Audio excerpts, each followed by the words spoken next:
Are we having other people from other clubs and all that? Yes, yes.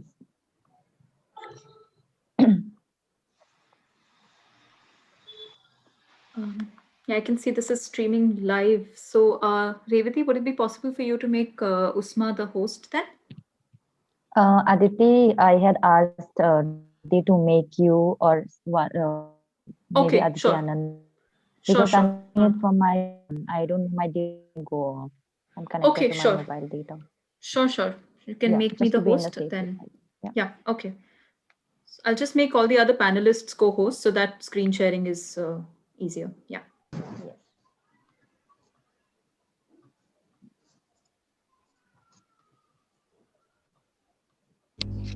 Hello, Aditi. Hi, Annie. Is it audible? Yeah. Yes, Hi, Anil. yes, Hi. yes, yes, Sonal.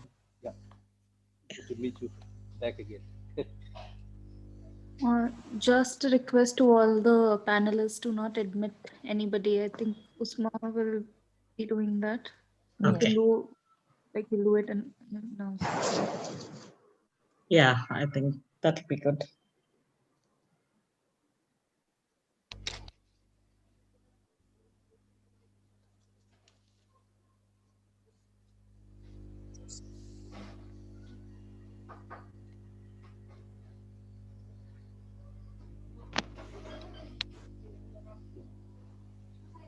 Revati?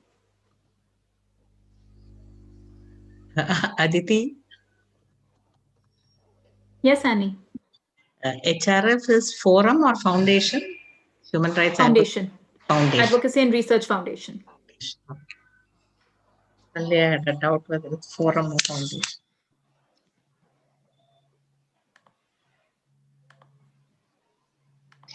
So we can wait for another 5 minutes for So, participants. hi, Aaron, how are you?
Um, Aditi or Usma, can you Yes. also request people to put their name and just, you know, organization or something in the chat so we'll be able to have we'll have a list of people who are there. Yes, yes. I mean, all these details are there in the registrants in the registered list, Okay, okay, okay. but Then we no. can ask. No. If it's Yeah, already yeah. there, then don't worry.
Hi, Arid.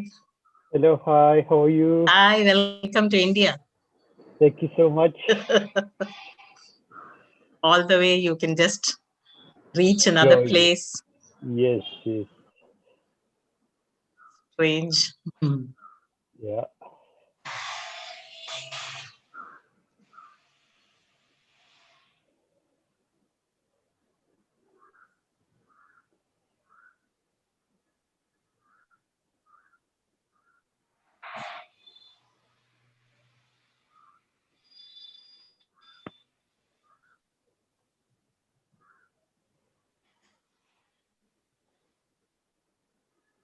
We are still expecting more participants. So maybe we can wait for another 5 minutes and then we can proceed.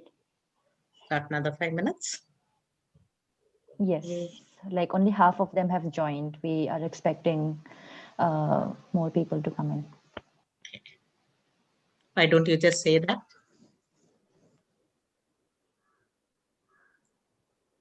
Sorry, Annie.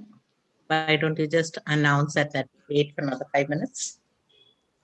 Yes, yes. So we can wait for another 5 minutes since we will have more participants to join for the session.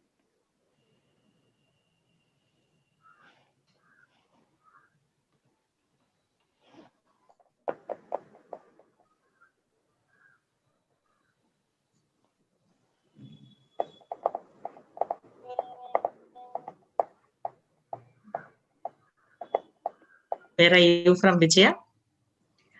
Chennai. Chennai, yeah? Okay.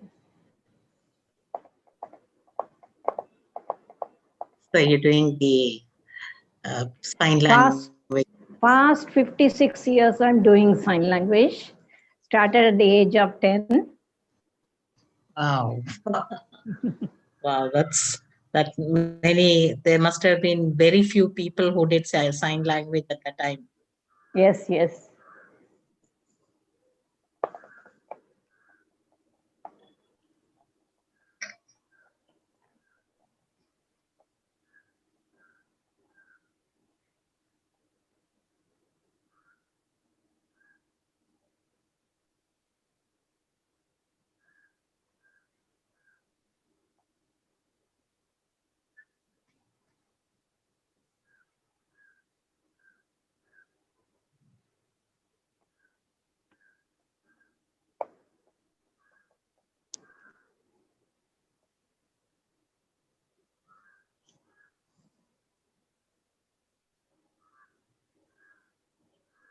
Okay. So AKG, you're suggesting that we can start, huh? Yeah, I think. Yeah, I think we can start. Let others join in. When more people join in, I'll re-explain again. As to I'm just okay. Hi everyone. I'm just here to explain you the technicality part of how to access the interpretation option that we have here. We have 4 language option here, from English to Tamil, Tamil to English. We have English to Hindi and Hindi to English. And we have Marathi to English and English to Marathi. And also we have sign language interpretation.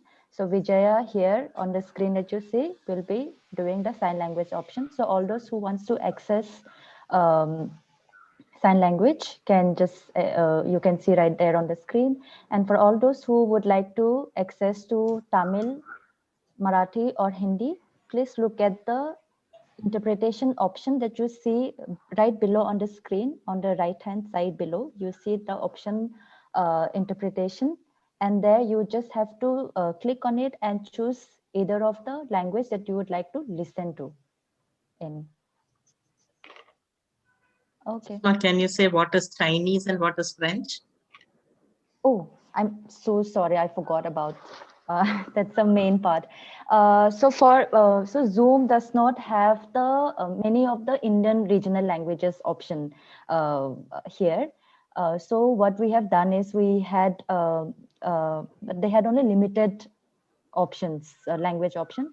So instead of, since we don't have Marathi in the Zoom, so for that we have chosen Chinese.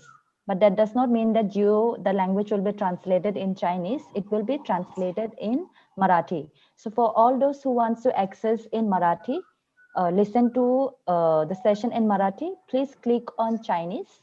And for all those who wants to listen in Hindi, please click on French. And for all those who wants to listen in Tamil, please click on Tamil. I hope I am clear. So we can, Annie, if you can proceed then.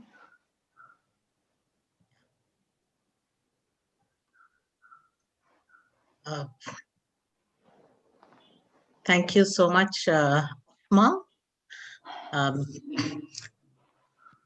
Good afternoon to everybody, and maybe some people it's good morning and some good evening also.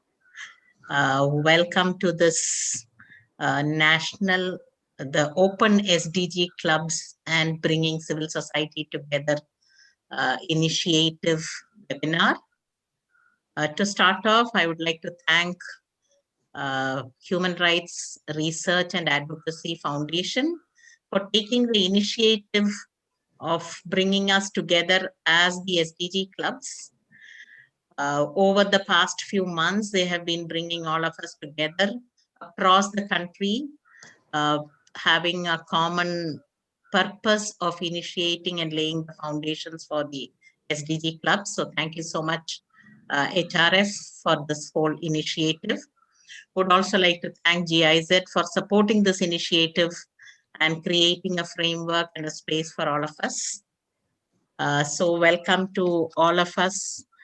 We will take this time to primarily share a few experiences and lessons on the Open SDG clubs and what has been the experiences and lessons in laying the foundations, and also how we would like to take it forward. For just a very brief background, I just want to recall the civil society engagement in India on SDGs. I think in many ways, the civil society in India has been extremely active in the SDGs, in both in conceptualization and in its planning, in its consultations, even at the time of the processing of the whole goals and targets.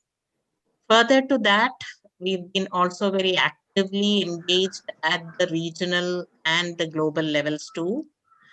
If we look at the strands, how the SDG groups have been active in India, one strand is we have a number of civil society expert organizations that have expertise on specific goals or targets. Like, for example, you have organizations that work on goal 5, you have those that work on goal 2, the nutrition, education, goal 4, or even climate issues, SDG 16, the access to justice and institutions. Even to the extent we have organizations that work on specific sub-targets too. We have organizations that work on the issue of drug addiction, the issue of bonded labor. So I think there is a varied and wide experience and expertise of the civil society across the country. Then you have other organizations that work specifically with vulnerable groups, with the tribal groups, with the Dalit groups, and various other vulnerable groups. I think that's also a fairly strong strand of SDG work in India. Further to that, we have forums like Vadana Todo and various other forums that give a space for a multi-stakeholder engagement in the SDG. So I think we have various strands in India on the SDG work. But among all this, the leave no one behind principle or the vulnerable community issue is a challenge that we have in India, as we know.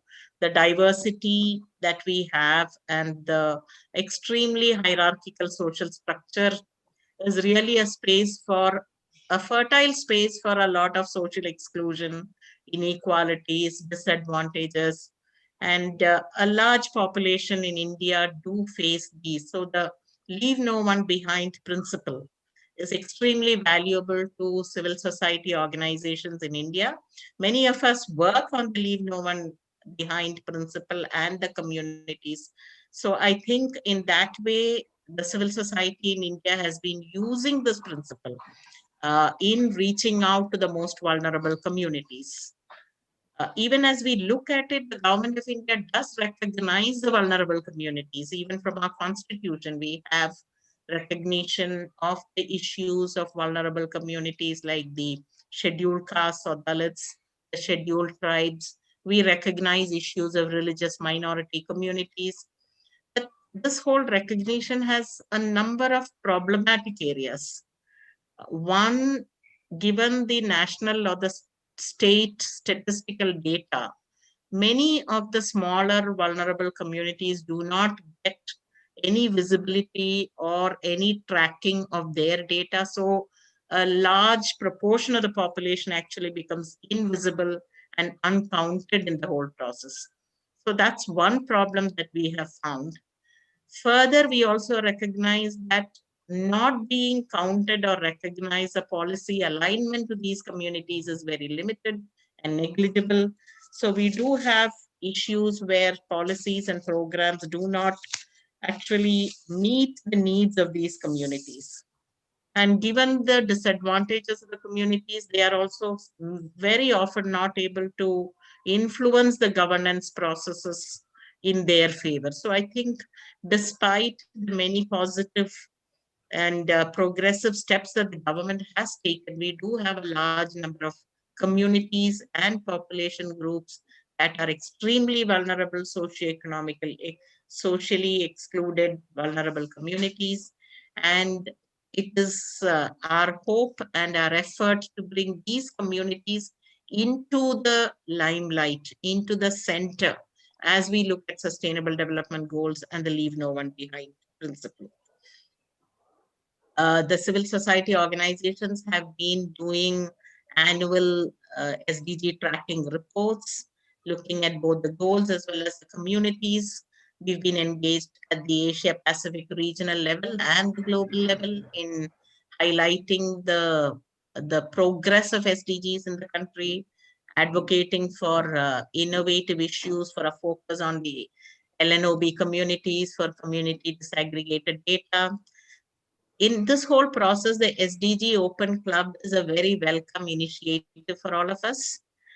We have also been concerned on how we can reach out to the length and breadth of India, given its, given its population, given its diversity, given the inaccessibility of many places, and have been concerned on how we can bring a greater inclusion into the whole process. So the SDG clubs has provided us that opportunity and space for creating a space for reaching out to more civil society organizations, for bringing in greater engagement of other stakeholders, for promoting a greater awareness among the vulnerable communities. So this whole engagement of the past few months has been an extremely energizing and innovative opportunity of deepening and expanding the SDG engagement in India. And today we would like to share a few of the lessons and experiences in this process. And we are sort of happy to have global experience from both Berlin and South Africa on the kind of SDG clubs that they operationalize in their context. We will also have a global campaign, Action for Sustainable Development, to share with us the engagement possibilities at the global level. So I hope that this time would be something that is meaningful and something that creates new opportunities and sharing among all of us. So welcome once again to all the members who are here and also to the panel members and the regional clubs and the national club. We have, in the process of the session, we have Aditi Joshi, who will be presenting us an overview of the SDG club processes and its outcomes. After that, we would have the 4 regional clubs to share their lessons and insights. We would then have the global experiences, and then we'll open it up for some sharing lessons, questions, clarifications, after which we would have the thoughts on the campaign, and then a session on how we think we can take this forward. So without taking more time, I'd hand over to Aditi Joshi from the National Club to share with us an overview and the outcomes of this whole process. Welcome, Aditi. Thank you so much, Annie. I would just like to share my screen. Just a minute.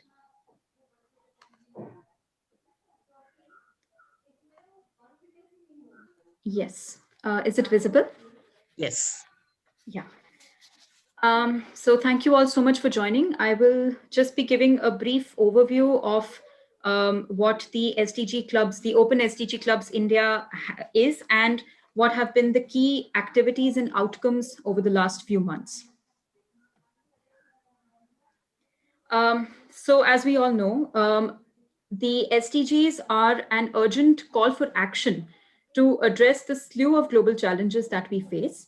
With 17 goals and 169 targets, the Sustainable Development Goals provide a comprehensive blueprint for people, planet, peace, and prosperity. As Annie said, that a very central tenet of the SDGs is the principle of leave no one behind and reaching the furthest behind first. It is a recognition that there are certain people and communities, the socially excluded, vulnerable communities, who get left behind in the development paradigm. And it basically underscores the importance of reaching them first in order to achieve Agenda 2030. There are many such communities in India as well. And for India to achieve the SDGs, the progress of these communities is important. However, the predominant use of national aggregates to measure progress on the SDGs, it tends to hide their specific development challenges and their specific development needs. So then these communities end up getting invisibilized and lost in this narrative. In India, the civil society has a very extensive and an expansive presence. It spans across the country, ranging from small community-led and community-based organizations to national and regional ones. The CSOs have played an important role in the achievement of the SDGs by contributing to defining the goals and indicators, reaching the vulnerable communities, monitoring progress, and forging multi-stakeholder partnerships. So keeping this in mind, the civil society in India started the process of setting up common spaces of engagement on the SDGs. This process was spearheaded by the Human Rights Advocacy and Research Foundation, and it was done in collaboration with GIZ, and thus the Open SDG Clubs India was established. So the aim of the SDG clubs was to create these regional centers which link to communities, to civil society organizations, and local stakeholders to increase the outreach on the SDGs. They provide a common platform for multiple stakeholders to come together and develop actionable strategies that support the inclusion of vulnerable communities in achieving the SDGs. The key objective has been to strengthen evidence-based monitoring and policy engagement of civil society organizations, predominantly using community-generated data, so that we can better include and voice the concerns of the vulnerable communities in the development process and promote inclusive SDGs at the regional and the national levels. So in this first phase of the Open SDG Clubs India, we have managed to establish 4 regional SDG clubs. The Eastern Club, which is based in Jharkhand and covers the states of Bihar, Chhattisgarh, Jharkhand, and Odisha. The Northeastern Club, which is centered in Manipur and covers the states of Assam, Manipur, and Nagaland. The Southern Club, which is based in Tamil Nadu and also engages with Andhra Pradesh, Telangana, Kerala, and Karnataka. And finally, the Western Club, which is based in Maharashtra and covers Gujarat, Madhya Pradesh, and Maharashtra. The National SDG Club is based in Delhi and plays a coordinating role in the entire process. So in the first phase of the project, the clubs have engaged in networking, capacity building, and have also undertaken some research and data collection.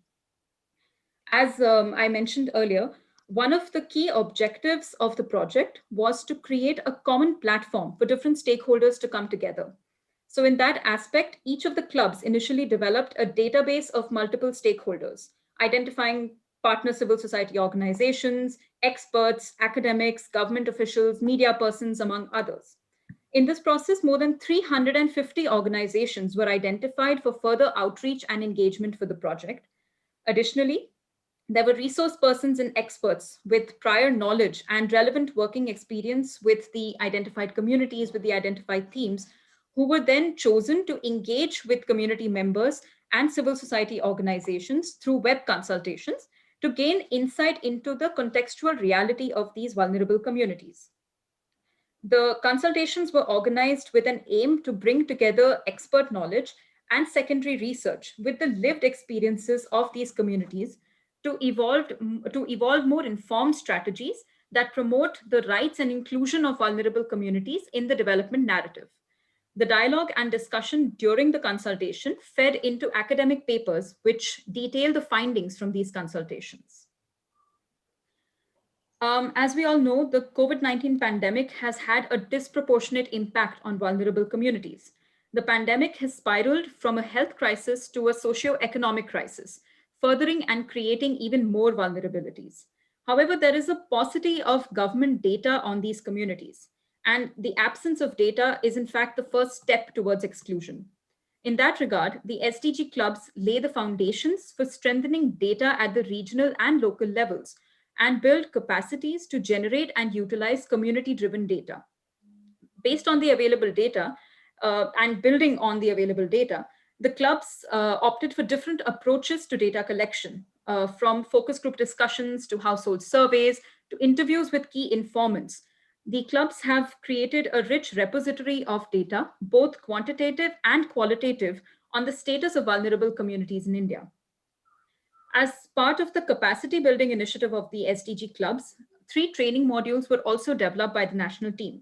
The first module, which is on localizing SDGs to leave no one behind, is meant for communities, civil society organizations, and local governments to promote SDGs in the local context with a special focus on vulnerable communities. It uses the SDGs as a framework and outlines key targets, government schemes, and multiple stakeholders that can promote inclusive development and achieve Agenda 2030 for all.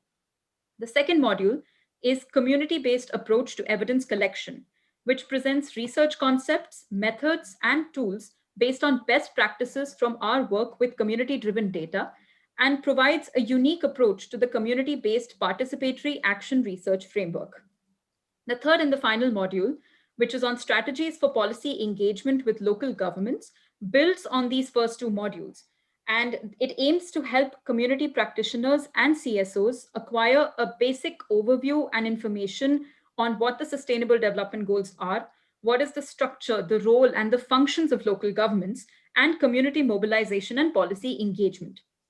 It helps facilitate CSOs to acquire skills in developing localized indicators, evidence-based data, tracking progress, and familiarize themselves with tools that are essential in community mobilization, stakeholder mapping, development priorities, awareness raising, and synchronizing SDGs in the local development plans. Each of these modules is being translated in the regional languages so that we can enhance their reach and efficacy for communities and local civil society organizations. The efforts of the past few months in setting up the Open SDG Clubs India has thus resulted in a rich repository of knowledge. The experts identified by the clubs have developed academic papers which focus on specific thematic areas and the identified vulnerable communities. The papers bring together the academic knowledge and community wisdom to better understand the challenges and the impact of unequal SDG progress on these socially excluded communities. The papers detail findings from these consultations and bring forth key recommendations, particularly prioritizing those recommendations that have been shared by the communities themselves. Drawing upon the quantitative and the qualitative data that has been collected by the clubs, evidence-based reports have also been prepared, which track the progress of the identified vulnerable communities on the chosen SDGs. The findings from these reports underscore the enormous challenge that remains to achieve the SDGs for these marginalized communities. Further, in their engagement with community members and civil society partners, the clubs have also identified some community case studies. These case studies highlight the intersecting vulnerabilities and challenges that these communities face. They also showcase some good practices. And these stories provide a glimpse into the contextual realities of the vulnerable communities who reside in different parts of India. The knowledge and evidence building that took place in this first phase of the Open SDG Clubs India provides a great resource for further engagement with policymakers and elected representatives to center stage the Leave No One Behind narrative in the SDG process. And in order to present this knowledge repository on a single platform and to better showcase the data, the reports, and the learnings from this first phase of the Open SDG Clubs India, a website was also developed by the national team. So that is it from my end. I just wanted to provide a brief overview of what work has been done so far. I will hand it over to the regional club anchors who will then go into more detail in their learnings and their findings from this Open SDG Club India experience. Thank you. Thank you, Aditi. Request Aditi Anand to moderate the session with the regional club coordinators and friends. Thank you, Annie. So like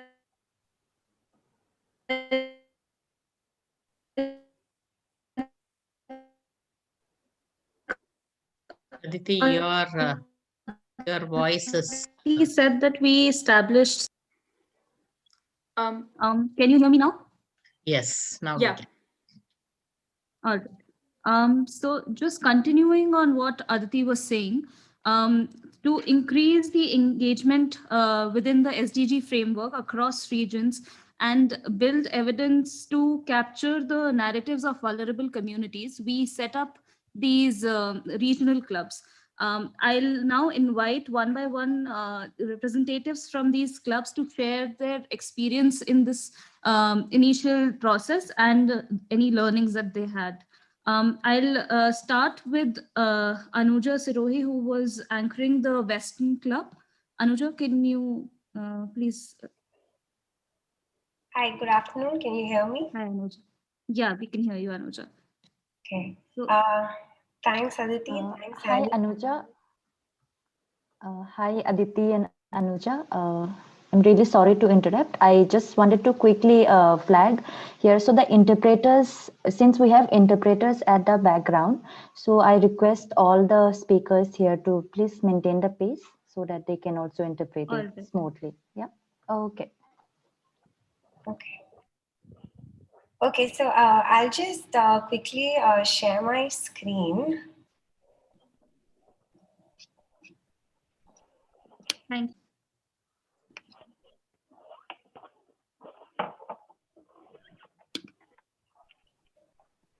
I hope everybody can see it.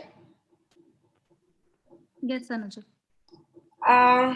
Okay, so I'll also just take off from where Aditi just stopped. Basically, I'll be talking about the Western Region SDG Club, which, as Aditi stated, is in the states of Maharashtra, Gujarat, and Madhya Pradesh. And so in order to build this club, we sort of started with a mapping of CSOs, people's collectives, unions, etc. And across the 3 states that was done, which sort of led into a preliminary meeting which took place in December. The reason behind this meeting was to sort of understand the kind of networks which are already present, some of the challenges which existed in mapping these SDGs, and also to formulate a way forward in the region. We've sort of built on the ideas of collective ownership and participation to really take us forward. And I think some of the things the highlights I would say which came out from the meeting was that in order to localize these SDGs, there was a need for disaggregation of data. I mean, it cannot be emphasized enough. And also, how do we critically really engage with governance bodies?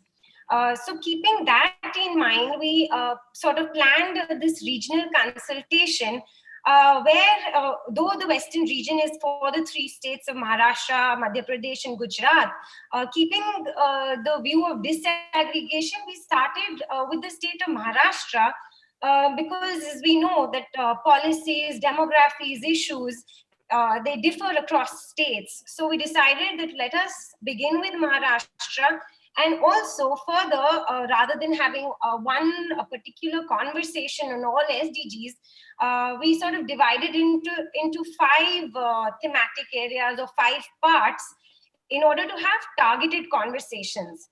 Now, I don't want to get into the detail of each session which took place, but if anybody is interested, I could share my email address and we can share the recordings with you. I will do a quick overview of the five consultations which we had and the different areas which were there. The first session which took place was on access to health and education. We had a panelist of experts who spoke about issues of localization, along with using innovative methods of tracking SDGs. We also spoke about policy perspectives to ensure that the commitment towards quality and effective education is pursued at all levels. After this, we had a session on engendering development, where the issues and barriers towards achieving gender equality were discussed, but it was also about not really restricting ourselves to gender binaries, but including gender minorities, the LGBTQI plus community, or religious minorities, and the issues which are faced by them. So it also talked about the need for further disaggregation in this area. The third one was about building sustainable cities and more about the urban character of the region, where the focus was about how to really integrate the SDG along with keeping the global urban agenda in mind, focusing on habitat and a livelihood, especially of informal workers, which form a large chunk of the vulnerable population in the cities, and using a right-based framework to ensure sustainability in the cities. The fourth one was on sustainability in rural India, and where we talked about the agrarian crisis and rural poverty. And an important part which came out from this consultation was not really looking at two of them separately, but as two faces of the same coin. And in order to address rural poverty and the agrarian crisis, it would be important to tackle the issues at three levels, which is at the policy level, which is at the technology level, and at the farm level. And the last session, as we said, the critical engagement with the government bodies is an important way forward. So we spoke about empowering local governments, especially the Gram Panchayat and urban local bodies, and sort of increasing the functional and financial autonomy of these two bodies. And also how the state sort of steps back from its supervisory role and gives that autonomy for self-governance. And speaking about keeping in the context of the 73rd and the 74th Amendment of the Constitution. I don't want to get into many of the details of these sessions. So as I said again, if anybody would like to see them, we do have the recordings of the sessions. The other thing, as Aditi spoke about, is that we have taken out a data report and case studies. We used a mixed methodology design to prepare our report, which covers 4 communities across Maharashtra and Madhya Pradesh, and there are several focus SDGs which we have tried to cover in the report. There have been a total of 4 case studies which have also been shared and are available for anybody who would like to see them. The one thing which I do want to spend some time is on the reflections which have come in this process over the last few months. And I would say that in terms of building an SDG network, yes, there is an immediate need for localization, but there is also a need to expand the monitoring framework and not restricted to just schemes and policies as is indicated by the National Indicator Framework. We also need to see some of the negative aspects of development, such as forced evictions, or we need to see violence against women and how it hinders the process of achieving gender equality. So it is about developing more and more indicators which accurately capture the progress on these goals. Secondly, there is a need, like we have initiated the process of building a network, but this process needs to be ongoing along with the mapping and the work that is being done in order to really sort of internalize the LNOB principle and ensure that everybody, as I said, nobody is left behind. Another thing is that these last few months we have been using online platform given the COVID-19 situation, and that has really helped in connecting us to a lot of people across the states and the region. But going forward, I feel that there would be need to have physical consultations along with continuing this online space, which is now which we are sharing currently. And we have 10 years left to achieve these goals. Planning is imperative, whether it's planning for data, whether it's planning structures about how we're going to monitor and evaluate. That is something we need to start with and internalize immediately. And critically engaging with governance bodies again is extremely important through the data that is collected, as well as we need to really understand budgetary allocations towards SDGs and how they can be utilized by organizations and member communities and groups across.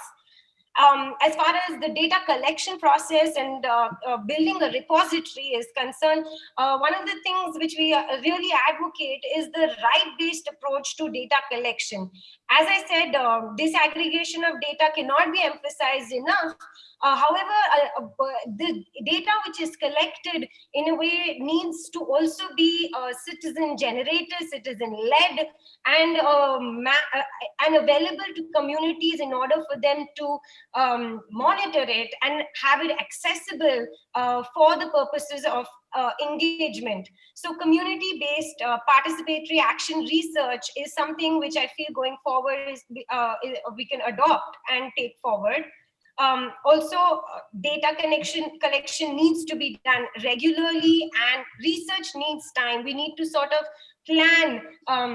We need to have baselines and end lines and longitudinal studies to be done over a period of time, so that these 10 years, the data that is generated regularly is continuously monitored as well.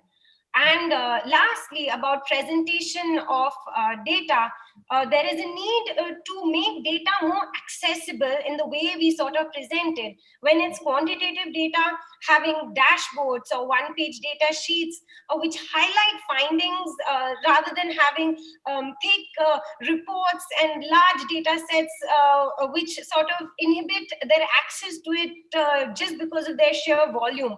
I think is something we can think about. And even qualitative data, presenting it as we have already started doing in the form of case studies, but also in the form of multimedia presentation, audios and visuals, so that they're more engaging as going forward. And I think these are some of the reflections which we have in the Western region. Thank you. Back to you, Aditi. Thank you, Anuja. Those were some really key points that we should focus on as we move forward in achieving the SDGs. Like you said, not only local level governance, but just monitoring is also important, and building indicators and building baseline and establishing a baseline is important as we go forward to create more rights-based citizen generated data to track the government policies, track the implementation, and track the development, and especially of disaggregated and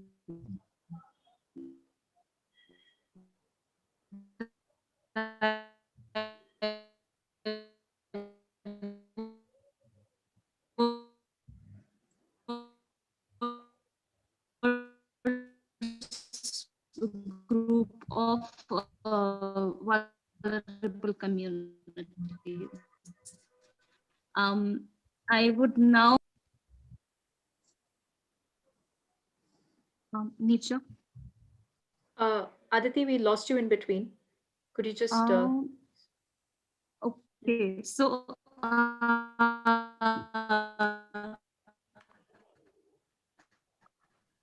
I was just repeating, just like going over what their experiences in the Eastern Club.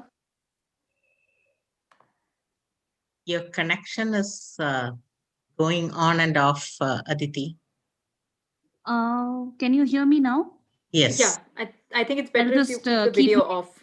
Yes. Yeah. I would like to invite Eastern Club.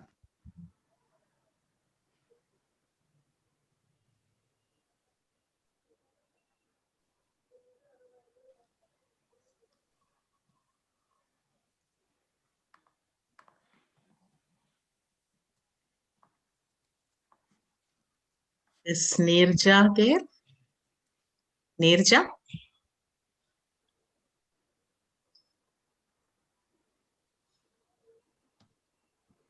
Is Nirja able to connect? Yeah. We need to unmute her. Yeah. Aditi, can you unmute Nirja, please? Yes, yes.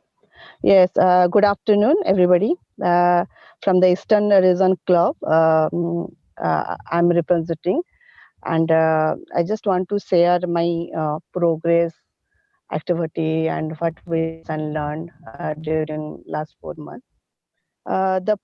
During the implementation program, this project implementation, HRF helped us to understand the goal, SDG goal, target, and indicators, and its implementation in India so far. What is the international commitment and the role of central government, state government, and the CSOs? How we will contribute our achievement, and to the center and state level through our activities. What we understood that the role of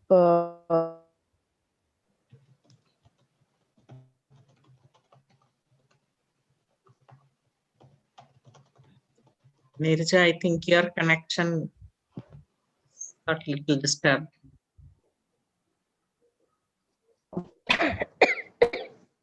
Yeah, the role of CSOs is playing a pivotal role towards the achievement of SDG in our state. As an Eastern region club, we in our 4 states like Bihar, Chhattisgarh, Jharkhand, and Odisha. And initially, the project, it was a very short duration project. So initially, we identified.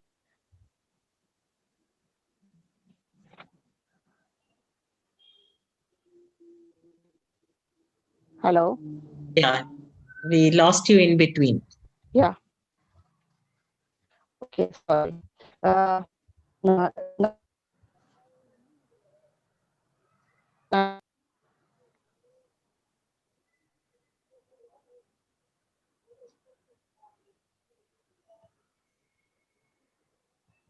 I think Nirja got disconnected.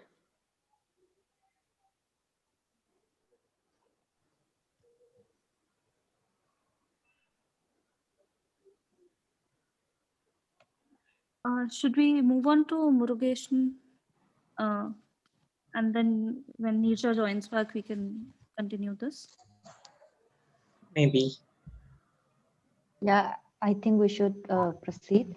I just want to put a reminder once again to all the panelists here to please maintain a pace, as we have live interpreters in the session. So they will need to coordinate with your speech. So speak a little slowly. That's what you mean, no? Yes, yes. Thanks, Sunny. I would like to invite Murugesh from the Southern Club to share the experiences that they had in the club. Murugesh, Yeah. can you? Yes. Thank you, Aditi. Good afternoon, everyone. Let me share my screen.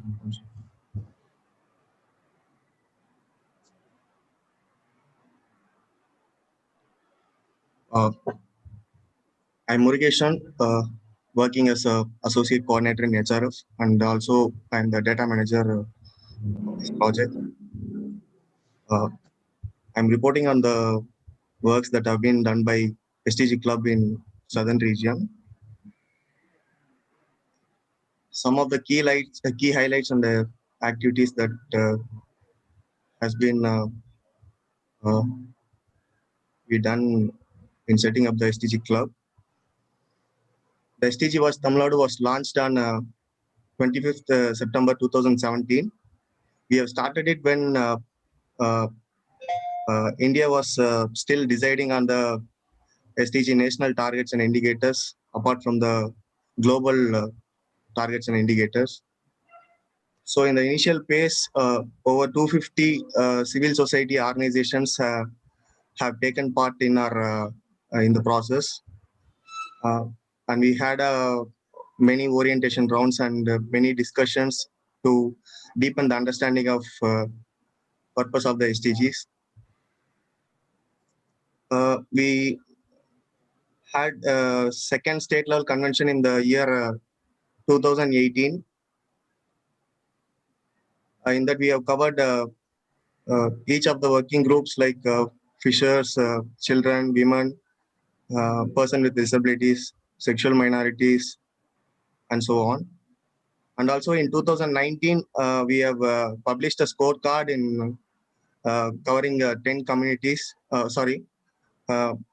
In 2019, we have published a scorecard of covering 10 communities, and also we conducted a national level SDG program covering 35 communities, including 10 from Tamil Nadu.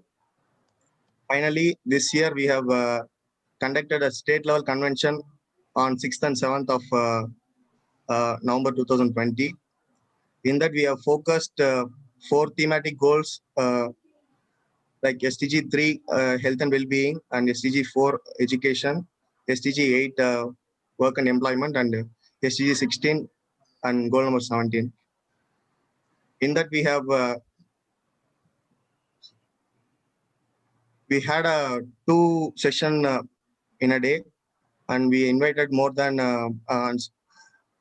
100 participants have participated in the meeting, and also we have we had international speakers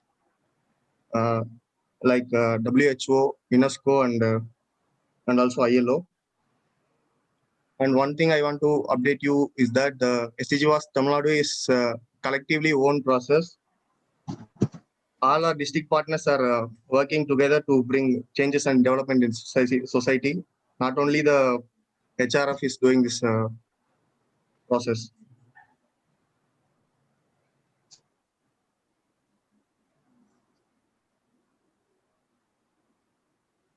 We are engaged with more than 50 plus civil society organizations and networks. And we train more than 200 people. And we are engaged with students, social workers, lawyers, academic institutions, and also the United Nations bodies like WHO, UNESCO, and ILO, as I mentioned already. The challenges and limitations that we faced during the pandemic, during the setting up the SDG Club was the pandemic made all the mobilization move online. So there was many technical issues that affected our strategic plan and progress of our work and delayed our schedule.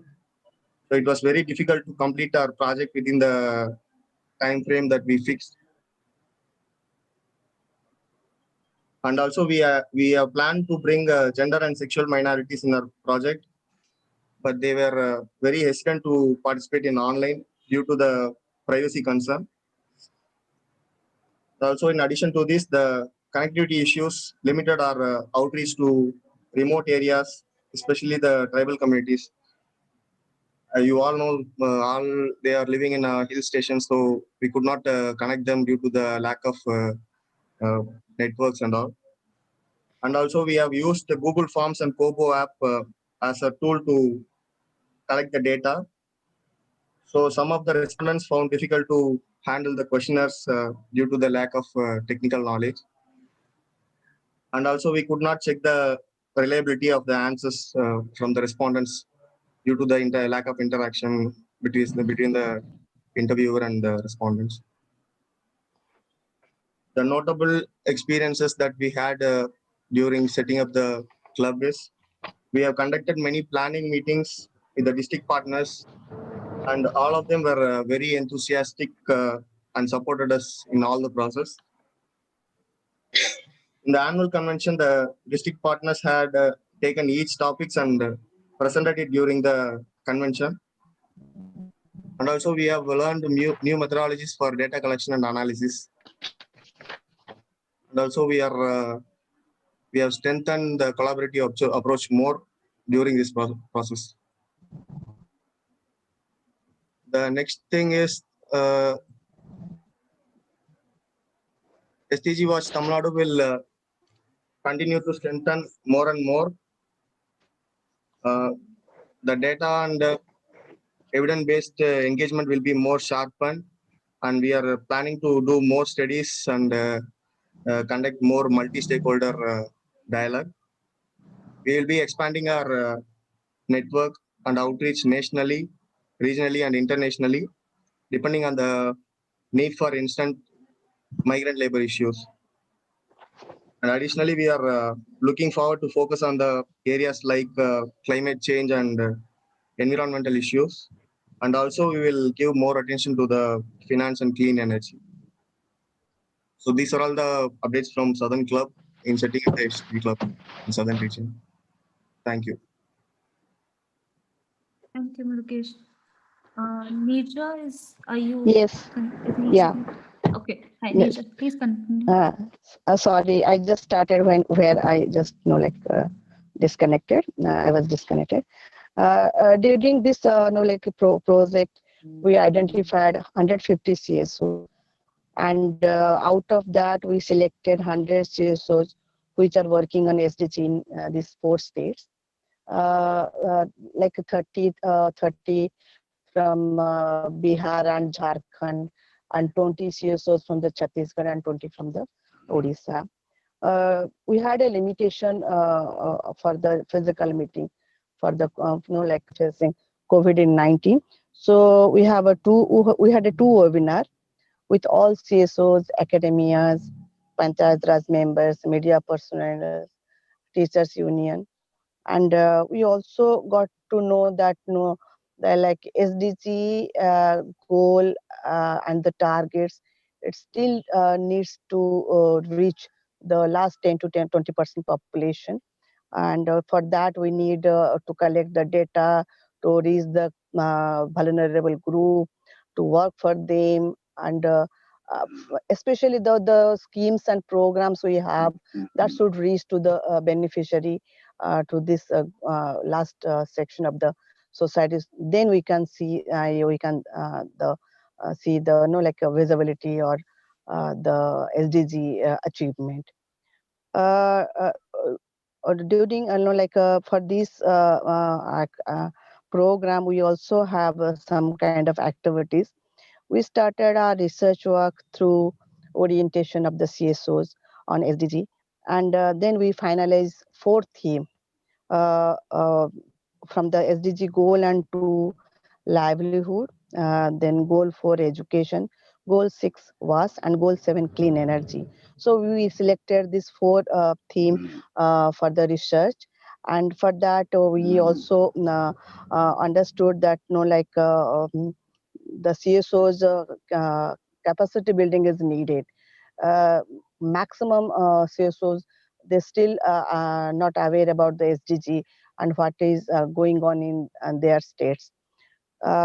Then we also take the Niti Aayog website. And we also said that Niti Aayog is responsible for better implementation of SDG in India. We have gone through the different policies, intervention, and practice of dissemination of SDG reporting among the civil society elected members in these 4 states. Uh, uh, we substantiate secondary data from different sources, and also we have a primary data, and in between we also done some FGD to understand the ground reality on SDG, and especially these 4 issues. Then we identified many issues, data collected, then what is the policy saying, and what is the ground reality, uh, who are the stakeholder for analysis the policies, and who are the stakeholder who will do the practice level changes in the ground. Then we also talk to the consultant from the UNICEF. We also met economists, medias, personnel, to know what is going on.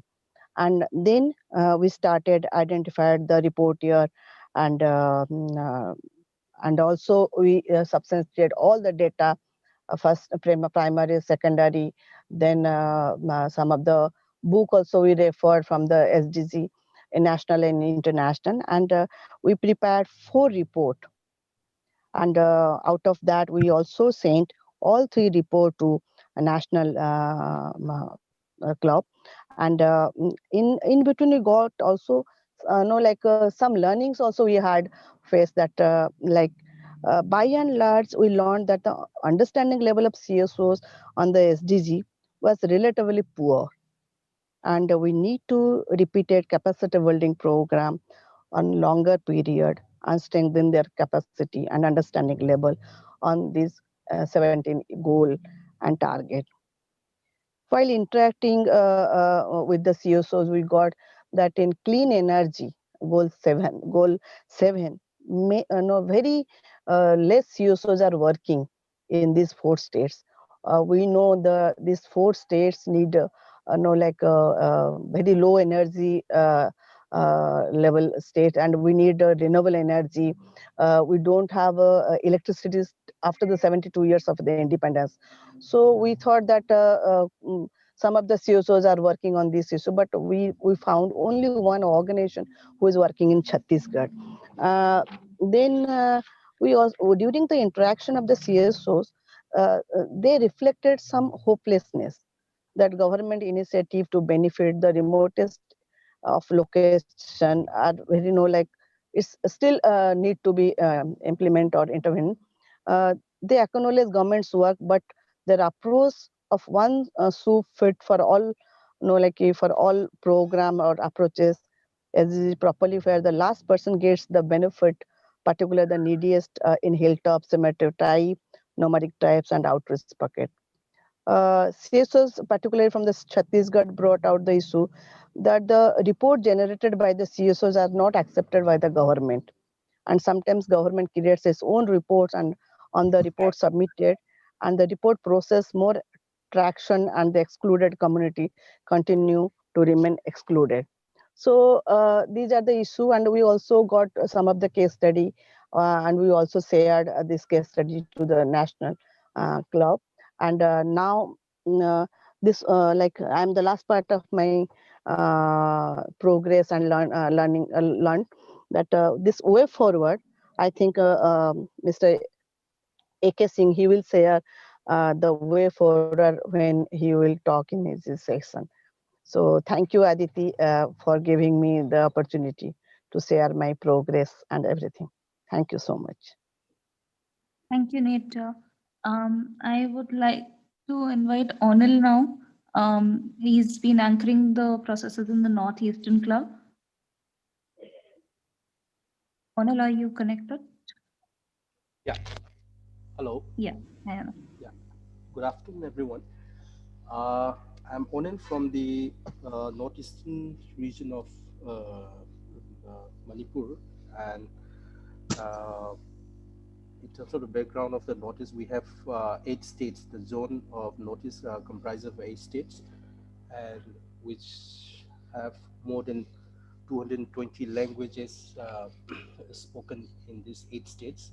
Onil, can you speak into the mic a little closer? Yeah, is it audible? Yeah, better. Let me little bit increase the volume. Yeah. Uh, so, uh, so it is a very vibrant region uh, of uh, of about 220 languages has been spoken in this region alone of 8 states, and and also we have more than 50 armed groups present in this region, most particularly in the states of Manipur, Nagaland, uh, Assam. So it is more of a political, little bit unstable region in terms of the uh, goal 16, which is the one of the main work we are putting emphasis on. And we are focusing in this region the highlights of the activities that we have about um, 4 goals that we have been focusing in terms of livelihood. We have goal 1 and 2 that we have been working most particularly in Assam, in Muslim minorities area, in Manipur, at the mountain region and the valley region. Mountain region is one district called Urkrul, a tribal uh, dominated area, predominated area, and at the valley region is Loktak, the fisher folk excluded communities, and in the goal 16 we are working. Hi, Anil. Yes. Just want to interrupt. So many people are requesting you to please raise your voice a bit. We aren't able to hear you. I have just give me 1 second. Yeah, maybe get your mic a little more closer to your mouth. Is it a bit audible better? Hello. Can we Not, try a little bit more louder? just give me 2 seconds. I will change the mic. Just give. Okay. Yeah. Just,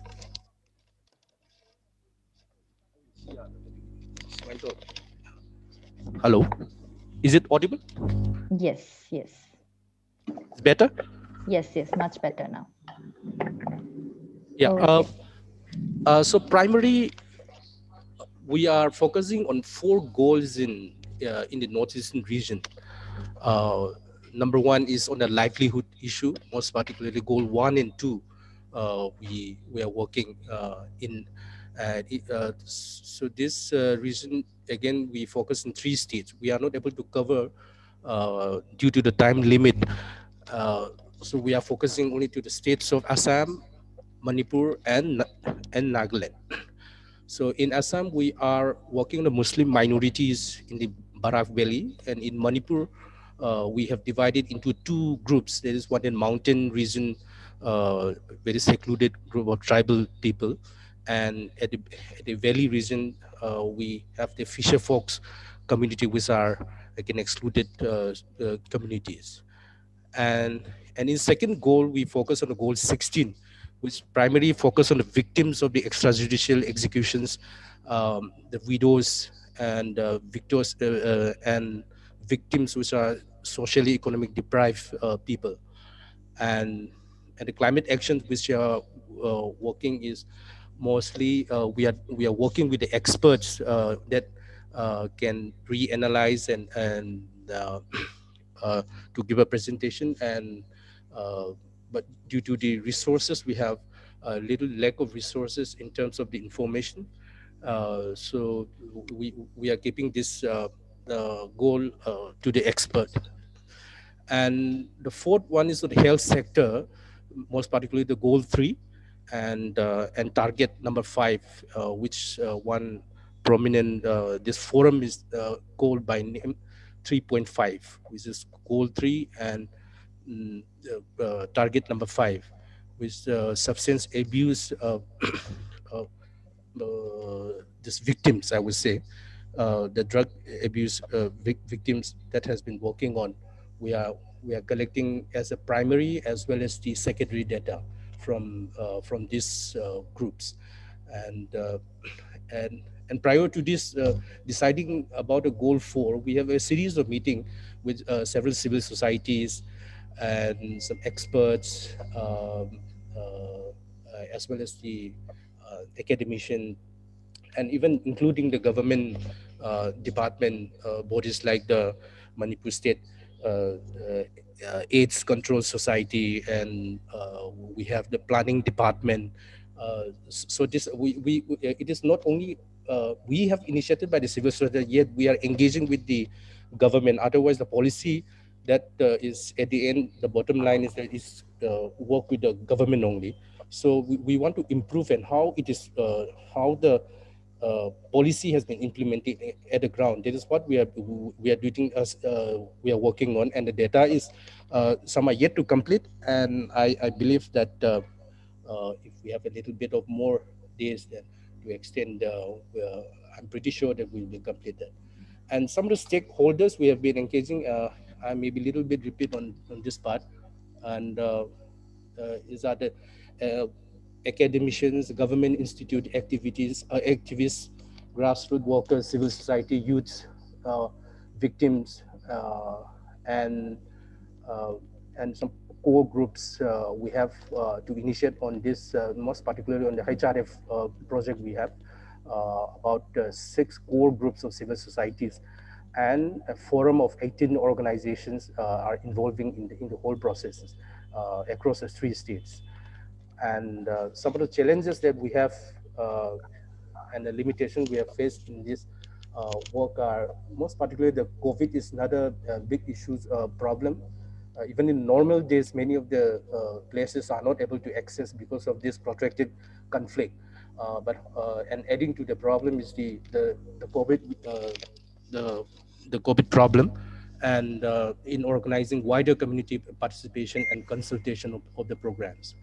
And at the same time, there are also that uh, the socially excluded communities are very difficult to approach at time in terms of the suspiciousness, in terms of their little bit away from uh, the mainstream society. So they are not able to open up in the first time approach. So it takes a lot of coordination, despite of the fact that it's a very small community. We need to build uh, a trust building between the excluded communities and the researchers which are working at the ground. And literature available is very limited, almost nil in some cases. So we have to conduct a focus group meeting in uh, several times. Not several times. I mean, at least to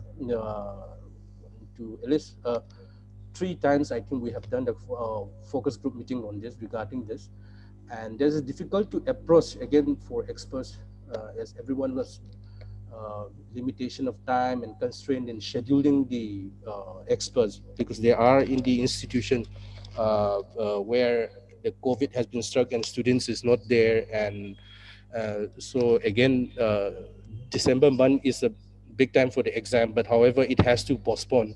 And we also have a big challenge in fixing up the schedules uh, for the experts. And some of the notable experiences we have or lessons learned in setting up the clubs are, there is a good civil society, full support is there, and they are quite happy and want to and participate uh, and become a very wider participant in different platforms. But however, there are also groups that are reluctant to engage in this SDG thing because of the fact that SDG is very new.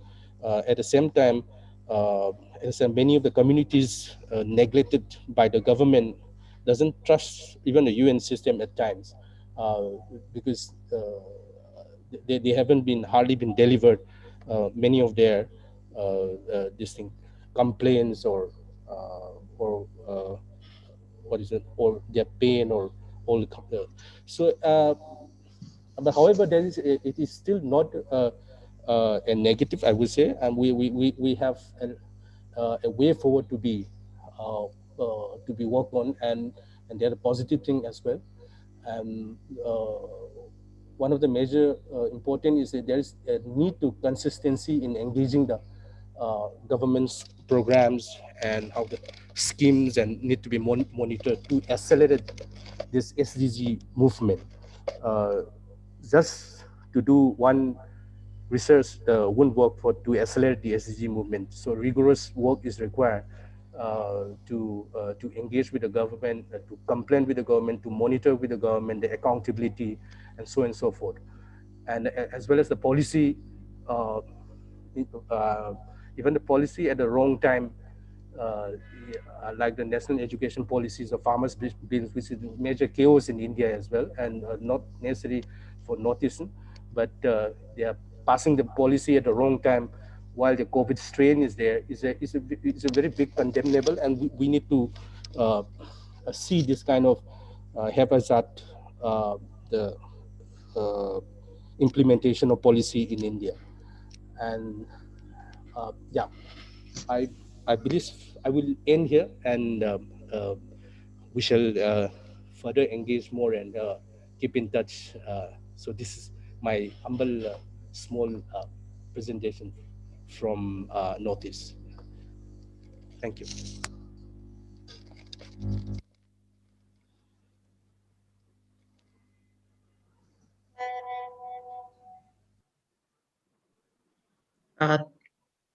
Thank you. Aditi, would you close the session?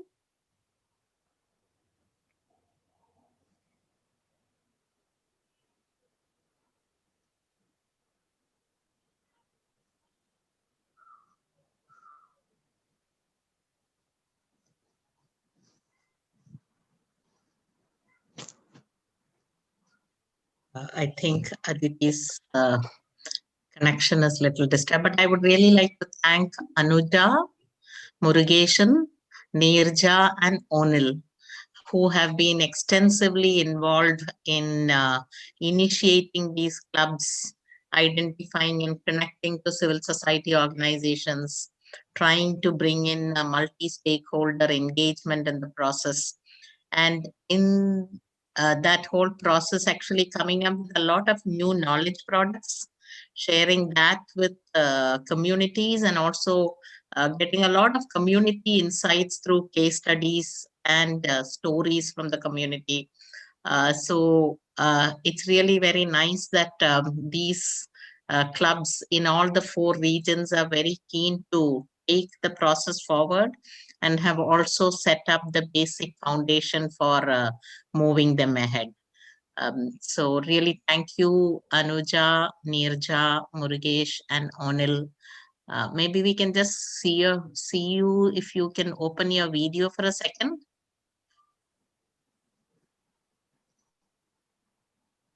Hi, Onil. Murugesh and Neerja. Thank you so much. And thank you so much for coordinating the whole process in all the regions, and look forward to a more energized process ahead. Thank you. At this time, I think one of the good things about SDGs is that we can have a global engagement. And with all the countries across having been engaged and signatories to the SDGs, it also gives us a valid space for engaging with each other and also creating certain common spaces for learning and for advocacy. In this whole process of this journey, 2 of the people that we have been closely engaged with is Hannah from the GIZ, but more than the GIZ, she has been actively shaping and working with the German Council for Social Development, for German Council for Sustainable Development, and also the Global Forum for National SDG Advisory Bodies. She has been someone who's passionately involved in community processes. And I think Germany and the German Council has been so maybe in the forefront runners in terms of pursuing SDG interventions. I think they've got some very innovative interventions that they have been able to model. particularly with SDG open clubs. Then city initiatives bringing together mayors who are concerned about promoting SDGs in their cities, peer reviews where different countries come together to look at the SDGs in their regions, and also how private sector can be involved. So much of the things that we talked about have also been in discussions with Hannah. So I'd really thank you, Hannah, for joining us, and look forward to your thoughts and ideas, plus your experiences on building something like the SDG clubs and other processes for strengthening the SDG movement. The time is yours, Hannah. Please join us in this process. You're muted. Hannah, you're muted. Can you unmute? Yeah.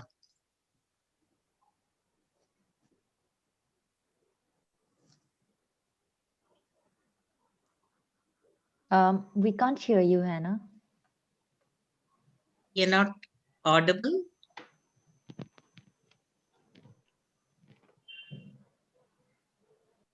Can you hear me now? Yes. Yeah. Okay, good afternoon. No, you muted again. Can you hear me? Again, you're getting muted. Is that something that we have to unmute, Usma? Not really. Hannah, you're getting muted again. What's going into the mute?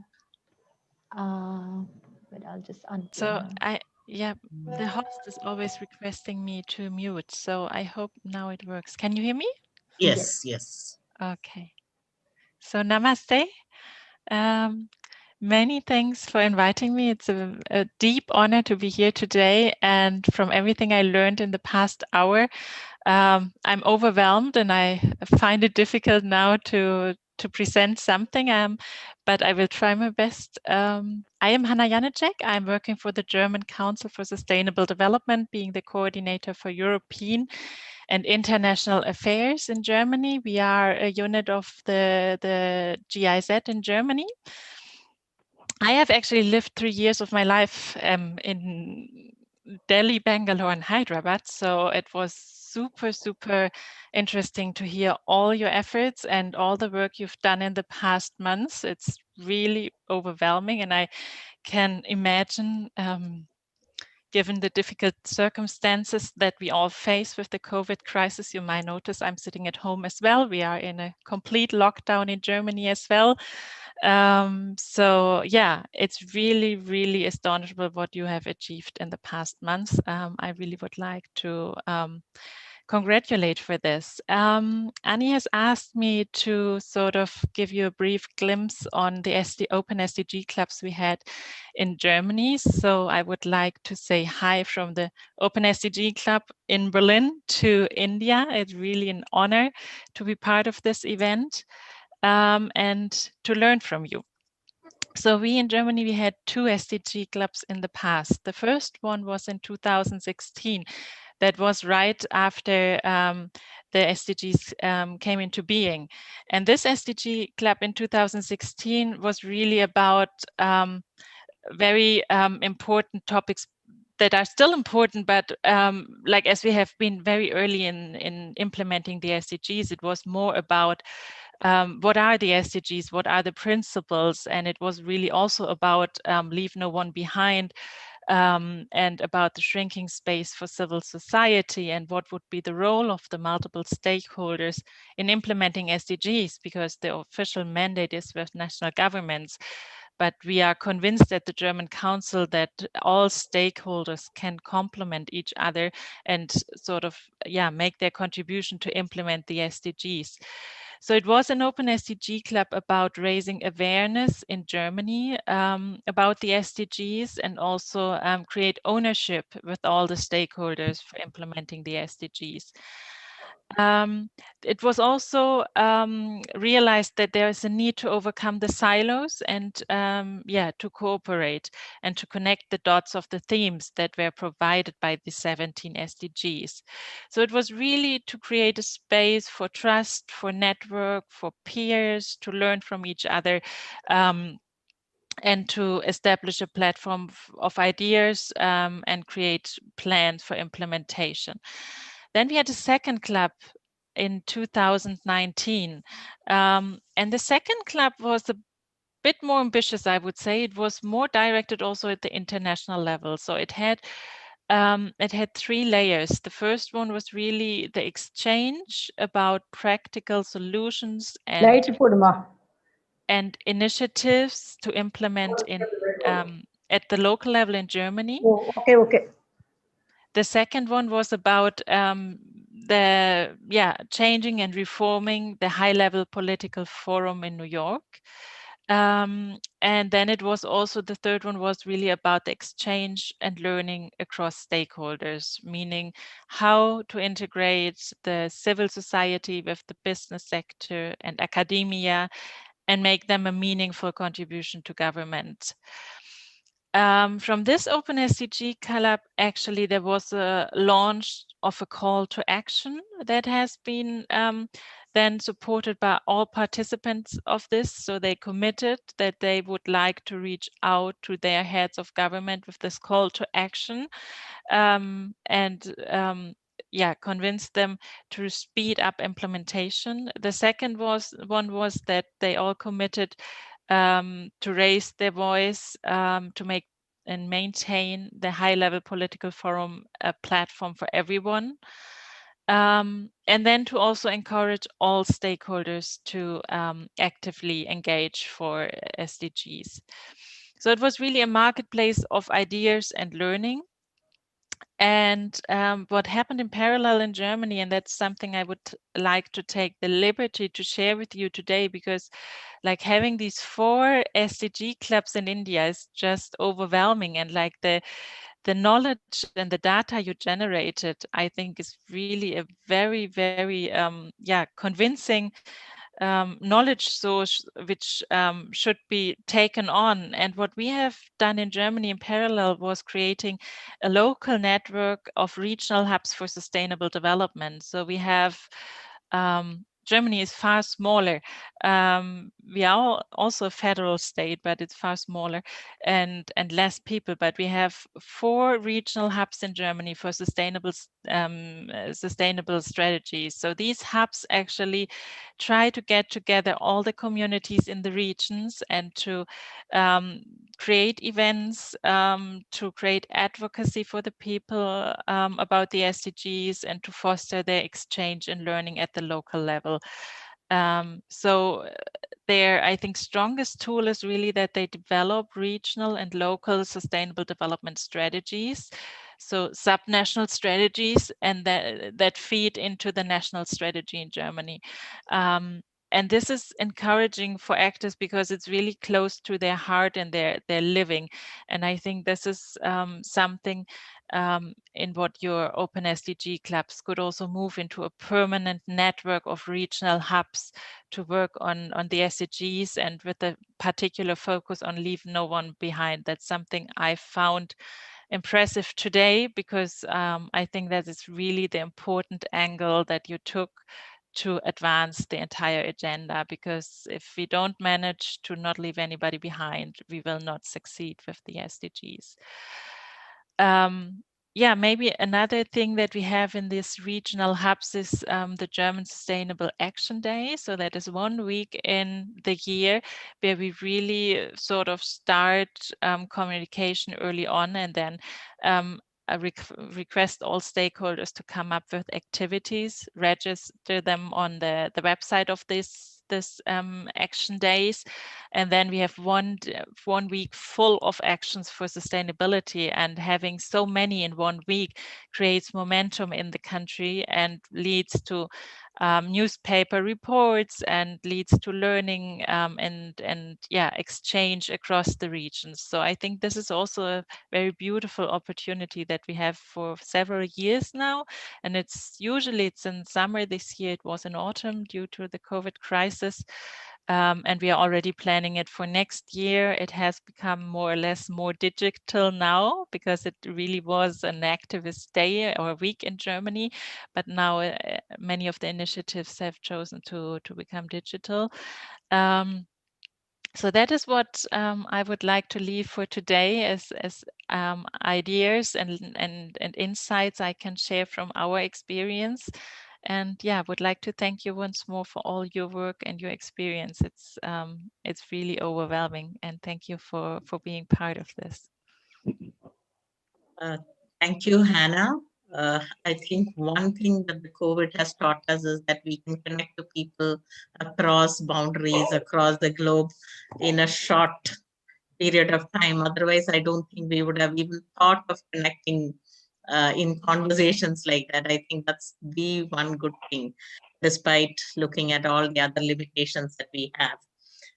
And I think Germany really has been in the forefront, shaping up a lot of experiences. And we would really look forward to moving on with some of the experiences that you have had, integrating it into the clubs we have here. One good thing with the clubs that we have is it's all anchored in very strong organizations. So, it's not like something come and go kind of a thing, but there are very strong organizations that are supporting the clubs and also have their own agendas for taking forward in the region, which I think gives it much more ownership and sustainability to the whole process. And this also makes it possible for us to connect to the vulnerable communities in a much more meaningful manner. And we do look forward to taking the whole process forward. And 10 years is a short, long time for us to move it ahead. Thank you so much, Hannah, and we really look forward further engagement. I also have the pleasure to invite Yared Segai from South Africa. Yared is very closely associated with what is called the African Monitor. And it was very interesting to see how the African Monitor has been able to connect to various countries within the continent and take a step, to take a step forward. And sometimes I feel some of the African countries are way ahead of the other countries in terms of SDG understanding and SDG partnerships and implementation. So Yared and his team have been looking at the most vulnerable communities, trying to look at development from the community and the grassroots dimensions. They've been extremely good in collecting a lot of disaggregated data on specific issues, having those data available for communities, and holding large conversations with different stakeholders in moving the SDG agenda forward. Thank you so much, Yared, for being with us today. And we look forward to the lessons that you will share with us. Okay, thank you so much. I will share my presentation. Kani, I hope you can see it.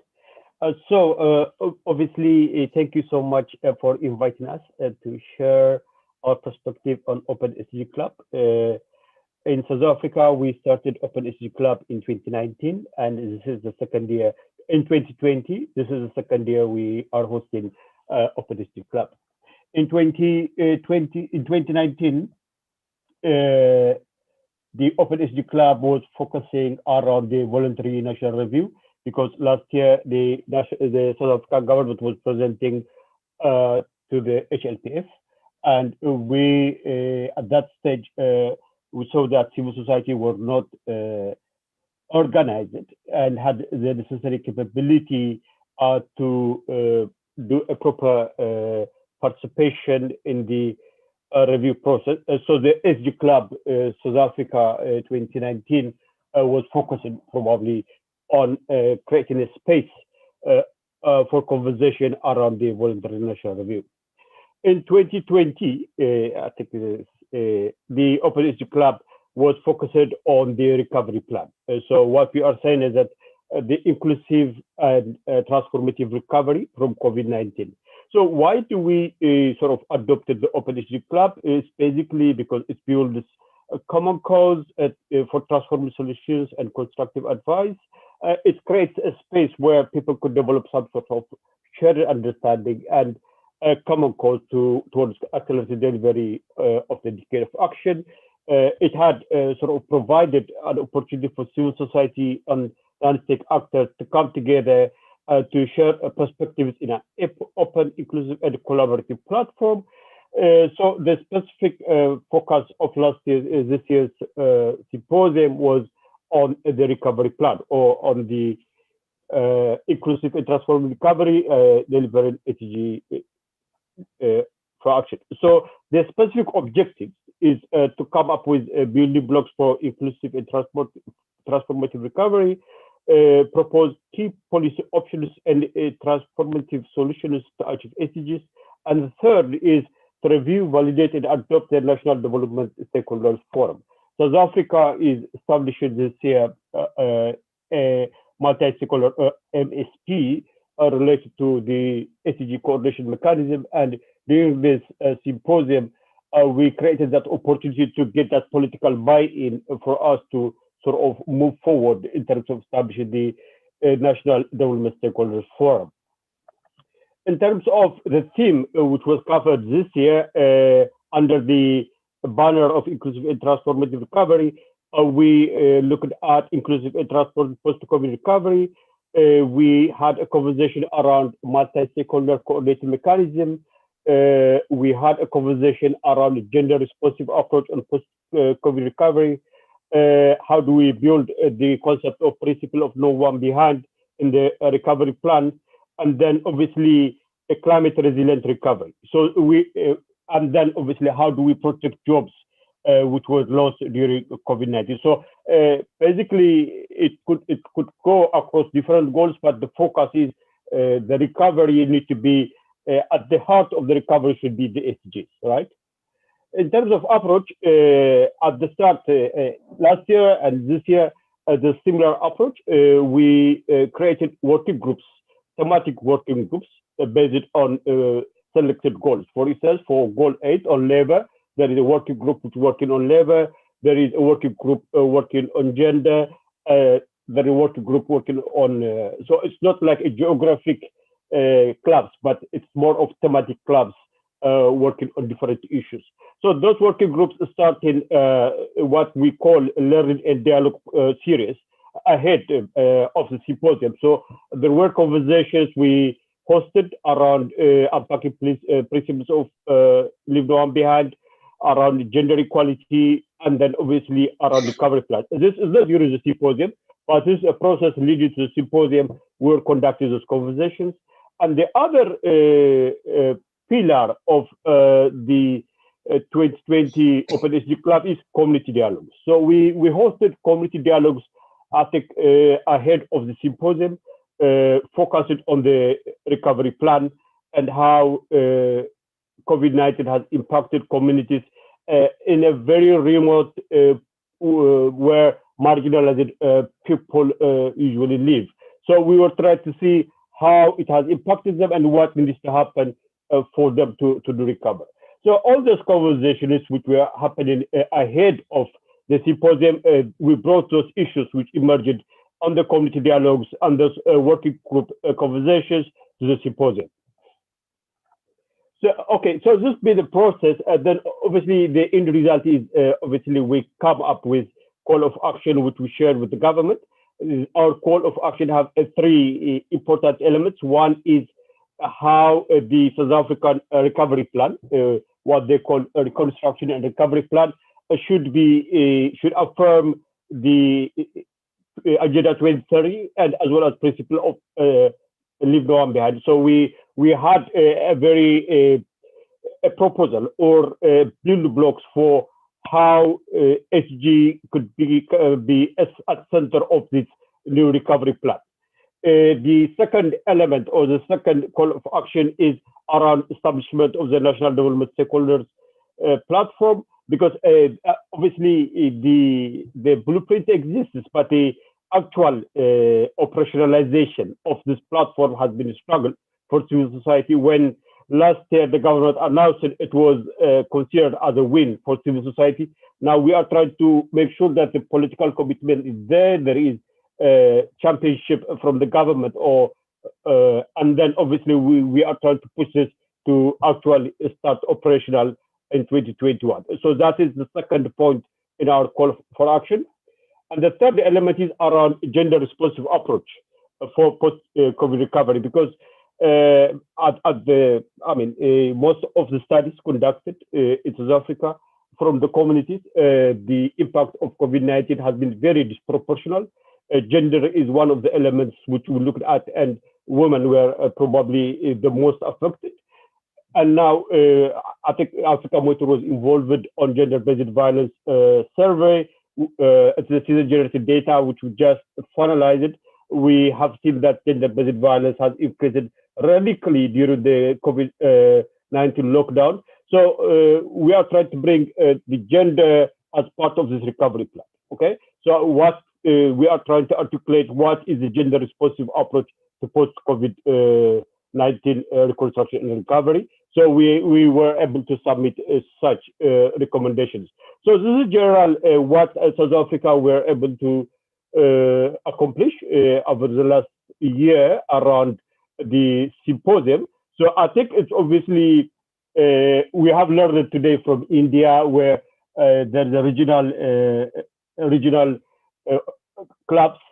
In our case, is more of thematic clubs.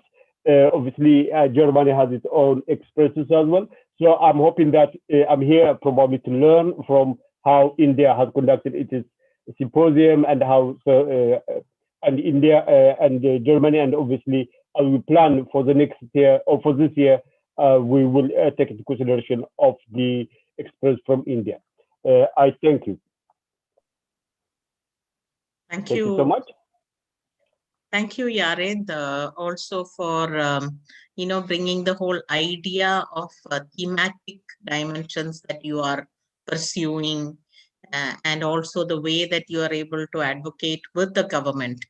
I think that's something that we have to move forward, though we have some level of engagement with the government. At the national level, it's a little difficult with the shrinking civil society space, but I think we have a little more opportunities at the state levels to engage with the government. But surely the whole purpose is to engage with the government and other stakeholders to create a more collaborative action. So thank you, and we do look forward to a lot of new innovative ways in which the African countries are really taking the SDGs forward. We do look forward to having more engagement in taking things forward. At this time, I think we've more or less looked at the ways in which the various clubs are conceptualized, thought through. So maybe we can take a little bit of time at this point to open it up for some discussions, questions, some clarifications, some insights members would like to give, after which we would look at looking at how do we coordinate with global campaigns, where we have Oli Henman from the Action for Sustainable Development. And then we would have a short session with the leaders from these different regions to think through what are the next steps that we want to move forward to. I'd request Aditi Anand and Aditi Joshi to share with us the questions and also moderate this time for open discussion. Thank you, Annie. If anybody has any questions or any comments, please either raise your hand or write a message in the chat so that we can unmute you.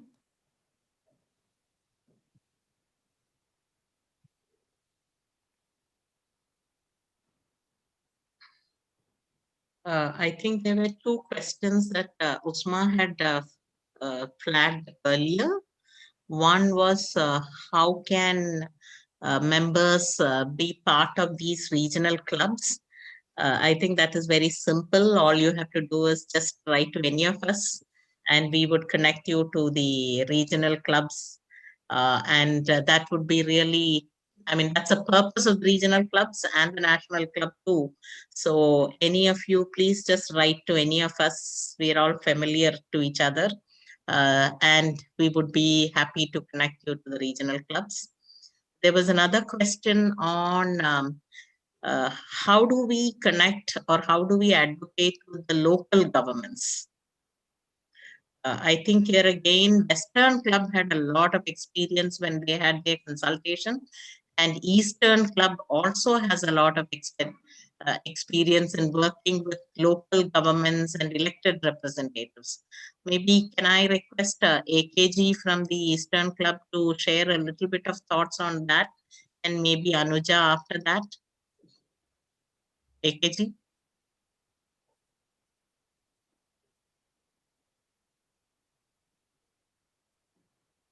Yeah, good afternoon, everyone. I am AK Singh from Jharkhand. Yes, Nirja was not able to communicate properly as she was traveling, and in between she had to speak, and she was not holistically spoke on the whole work we have done.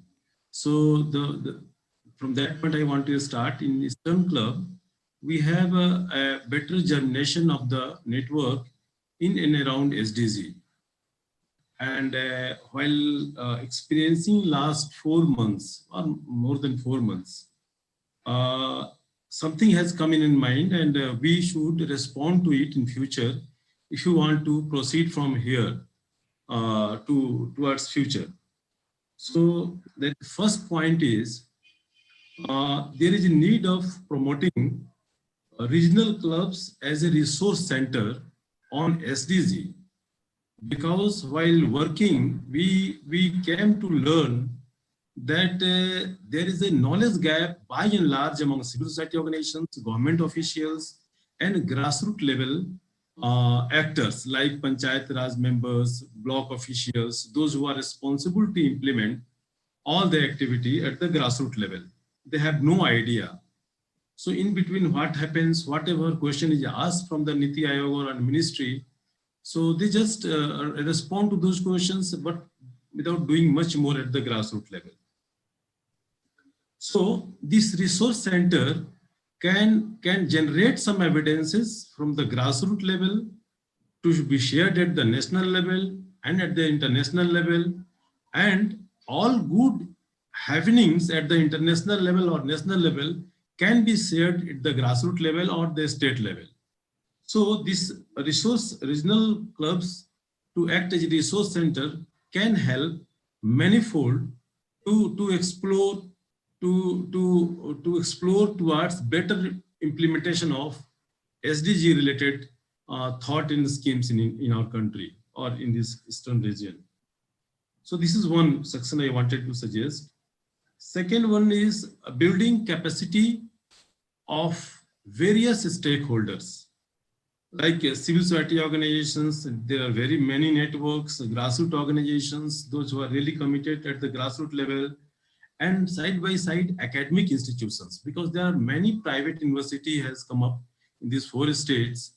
And if we promote SDG thought or SDG related information, at least through 3-4 classes in their university, by taking their permission, then in future, these students will be able to serve at the larger level towards contribution in the development sector or towards contributing their energy and resources for implementation of the SDG goals. Because university only teaches what is written in their curriculum, but they never thought this global, or they never include these global processes in their regular course curriculum. So here I find a lot of space to build capacity of the new generation, next generation. Then local functionaries down to block. These are the functionaries who are responsible for implementation of almost 400 schemes and programs at the grassroots level. And now 50 to 60 programs have been aligned with the SDG, different goals. And all states has been given responsibility to align all your activity, all your schemes towards one or another SDG goals. So almost you'll find all the schemes of central schemes or state schemes have been aligned with the one or another sustainable development goals. So there is a clubbing of schemes, and if this information properly reaches to the implementing body of the state, then they can work in a better way. They can relate their work toward the global processes, national processes. So this is what we feel that this information should also need to be shared with the Panchayati Raj members. Wherever we have created we are trying to create some model panchayats with the help of Mukhya, by teaching them, by facilitating them. And once we facilitate them, they also are able to prioritize their spending of the 16th of earlier it was 15th Finance Commission money. Now it is 16th Finance Commission money, and they utilize through prioritization. What is the priority of the people? What is the global process, and where we should invest our money for the people? So to have a global compliances in and around SDG. Then one capacity building of the government officials is also possible. Sometime we can organize program for them in association with the ministry. Earlier we have done in Jharkhand with the support of UNICEF. So in what happens usually, sometimes if they have pressure, they join, and sometimes they do not join. So can we prepare some small booklets on each goal and share with the relevant ministry about the global processes, national processes, what Niti Aayog is taking decisions, so that this information is forcibly reaches to these stakeholders or these decision makers that are responsible for implementation of SDG. So these are few capacity building thought it came in my mind to proper for the which may help for the proper implementation of the SDGs and responding SDG at the grassroots level. Then third thought is coming in my mind. There are a lot of office orders from Niti Aayog or from the different ministry to the state planning shell or state development departments or various departments. These departments ranges from 32 to 56 in our country. It differs from the state to a state. So there is a lot of conversation between these ministry and departments with the national government, and this transaction of information is not analyzed anywhere. If we analyze and then we assess those things, and then we prepare a small document on is what is the reality, what orders comes from the central government, what reaches to the state government, what actions are taken in the state government, why we are not able to respond to the lived on behind groups or most marginalized groups. So from there we can find out what are the lacuna and what can be done. In that way, we can serve the poor in a better way, or can facilitate the system or state system towards the implementation of the program. And in this process, we can also document some of the good success story promoted by a state and some critical area which are also left in spite of all interventions. So if you share this good case study of the state with their state and also share some critical issues with them, then there will be a better way to reach to them. They will be able to listen, because what they think that civil society organizations only raise critical question on us rather than giving suggestion or advice how it can be implemented, right? So this is one important area I wanted to have intervention for future. Then fourth one is we need, because there is a very immediate need of spreading information related to SDG among the larger group. So engagement with the media is very important, and not only print media, but with the electronic media, print media, social media, various websites, through YouTube channels. We can also create in future, we can also create our own YouTube channels on SDG. And we can share interview, some information, case study through the YouTube channels. Through that, we can reach globally. So, and India itself, we can cover a lot of population, official, non-official, civil sector organization, or various stakeholders toward this. We can share the link with the larger group within our country. So through this, through the media engagement, we can reach to their larger group. Then the next point was coming in my mind. Can you prepare a state-wise annual report towards realization of sustainable development goals in the states or in the region? Mainly, I wanted to think about the states because the structure differs from the state to the state. So if you prepare annual report on realization of SDG goals in the state, it will help, or government can also think that there are people who are also looking at our activities and looking on the issues of realization of sustainable development goals. And there will be a continuous advocacy process with them so that we can mutually support each other. So this is one idea was coming in my mind. And then grassroots intervention, specifically in a small area event. Suppose one panchayat. Can we make a sustainable development goal compliant panchayats? We can plan one panchayat in each region, so that because the state programs are also there, but convergence is very poor. If you have a proposal in association with the state, then the convergence is very easier. In some partially we are doing, but holistically we are not doing. So it is coming in my mind that in one panchayat, there are various departments, civil society organizations, NGOs, different line departments are working for the development of that panchayat. But because of the poor convergence or poor facilitation of the program, things are not taking place. So in future, we can think creating one model panchayat compliant with the sustainable development goals, and it can also help state government to customize, to realign their policy towards implementation of sustainable development goals in the state. And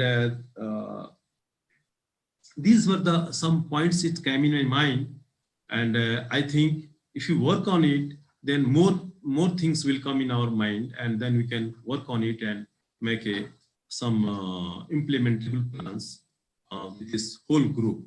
Because in this first session of 4 or 5 months, we have been able to create a good quality of human resource on SDG, and this human resource can further facilitate the whole affairs what we are thinking in our country. And if we explore through the different regional groups, we are reaching to 22 states in our country, which is a major chunk of the population of our country.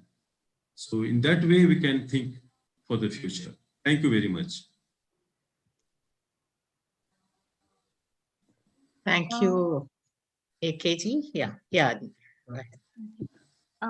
So there is another question, which is about how does the local evidence get gathered at the regional clubs by the regional clubs, and how is it presented at the state and the national levels for SDG-based advocacy?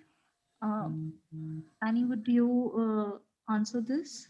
I'll take that. Before that, can I just request Anuja, because in Western clubs, there were a lot of experience of the GPDP, Gram Panchayat Development Plans, and thoughts on Urban 74th Amendment and how do we bring that to the ward level. There was a lot of experiences that they shared in terms of 73rd and 74th. So maybe if you can just capture that a little bit, Anuja. Yeah, sure. So yes, we did have conversation about how to engage with rural governance bodies and urban areas. In fact, I'll share a fact sheet which was shared by one of our panelists who really broke it down into some tangible strategies and methods in which we can really engage in the rural gram panchayats.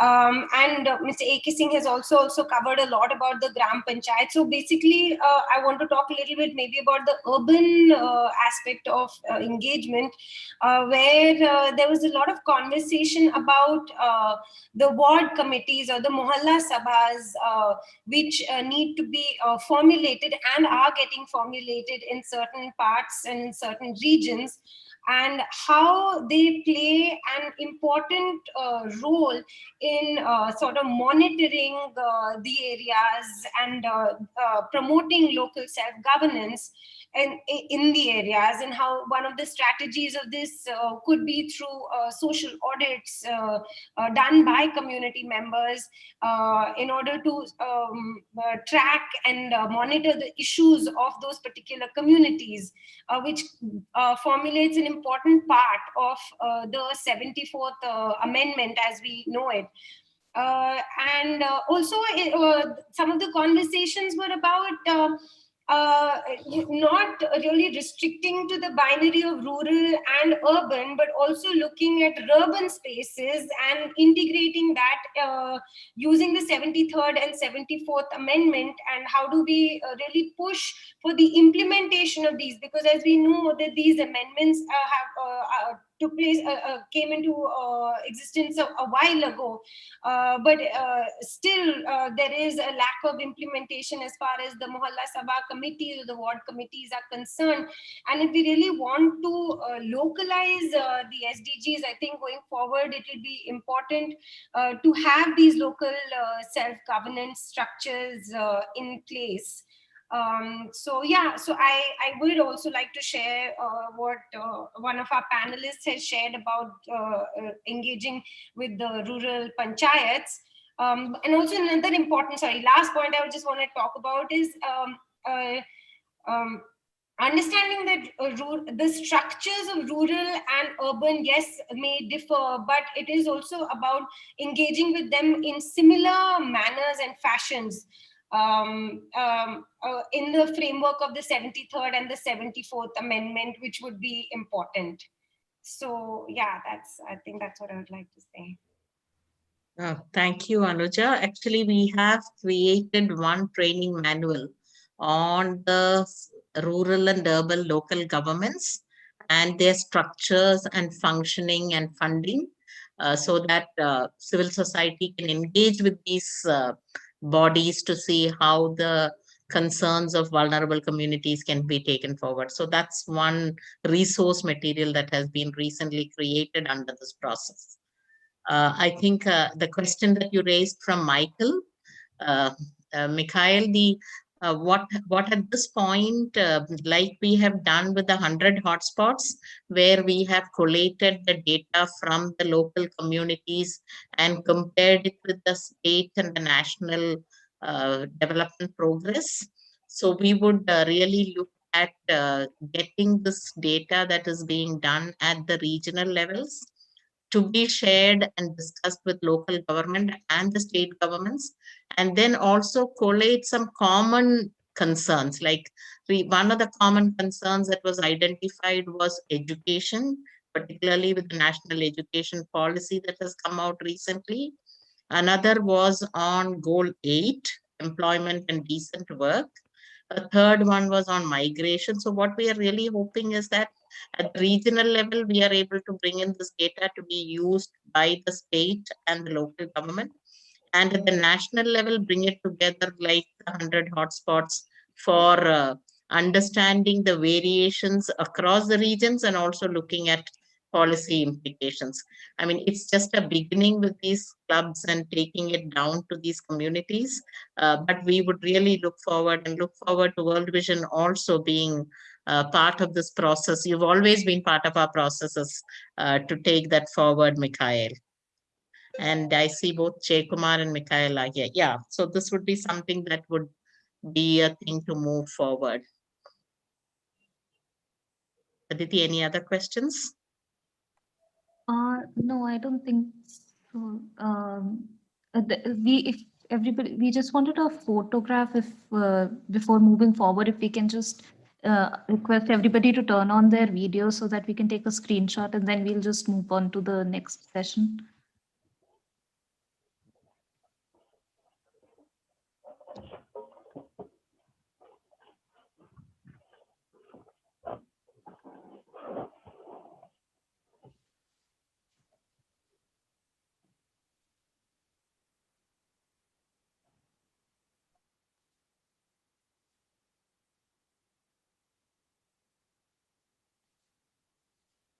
We'll have a few more people. Thank you. I think Bamang had also raised some issue. Yeah, thank you so much. We can. Thank you. Yeah. Thank you. Thank you for Bamang, you are muted. You're still muted. You're still muted. Hello. Yeah, we can hear you. Yeah, you can hear me. Yes, yes. Yeah. Our one of the concern is that the state government does not yet approve their own state indicators in accordance with the SDG plan actions. Is not yet approved by the state government. Now today, from yesterday, there is a training of ZPCs and ZPMs, Jila Prasad chairpersons and or ZPMs, means Jila Prasad members from the across the state. So I have gone to their inquiry about there is nowhere the training of SDG is not there. Where is the training is on the development program on the grassroots level. So that could have been right platform to or disseminate the plan and action of the SDG goal 17. So last time I had a discussion with the chief secretary also. There was a national state conclave on the SDG, but that conclave document has not yet been approved by the state government. So it is even the state government is not aware of the SDG goals. So Arunachal is a very difficult.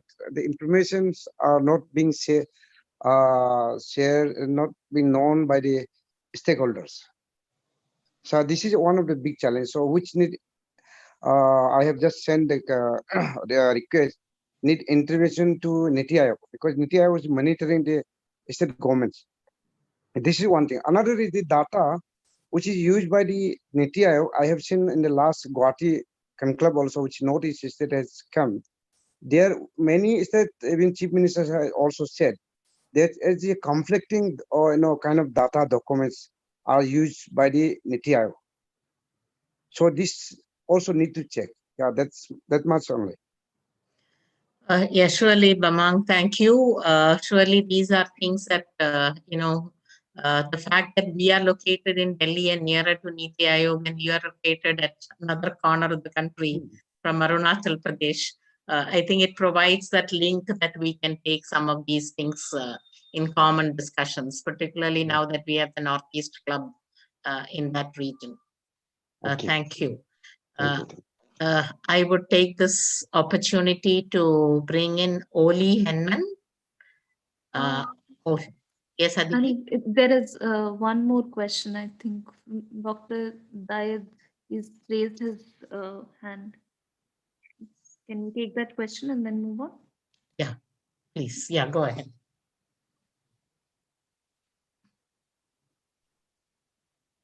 Is there someone raising the question? Yeah.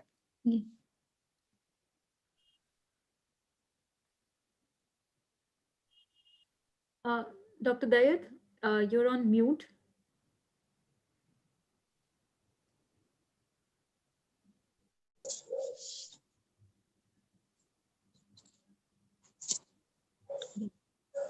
Yes. Can you please share your comment or question?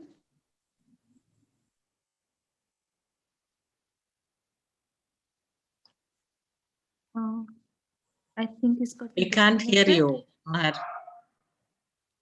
Maharullah. Hello, good evening. Yes, yes. I can hear now. Good Yeah, evening, ma'am. Yes, yes, please. Congratulations for organizing such a useful program, and I could understand many things. And in the field and other places, we will try to apply all these things and to follow all these SDG groups. And we will ask anything if we are not understanding to you and others from our organization, Vadana Toda Abhiyan. Thank you, Maharul. Maharul Hassan is the anchor person for us in Madhya Pradesh state, which is one of the larger states in the country. Thank you.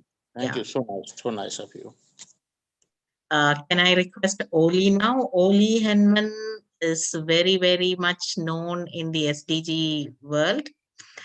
He's our main contact to the UN SDG forums and processes, particularly the fortnightly conversation that we have on campaign strategies, upcoming events, and spaces and opportunities at the global level. Oli is the real person that we turn to for that.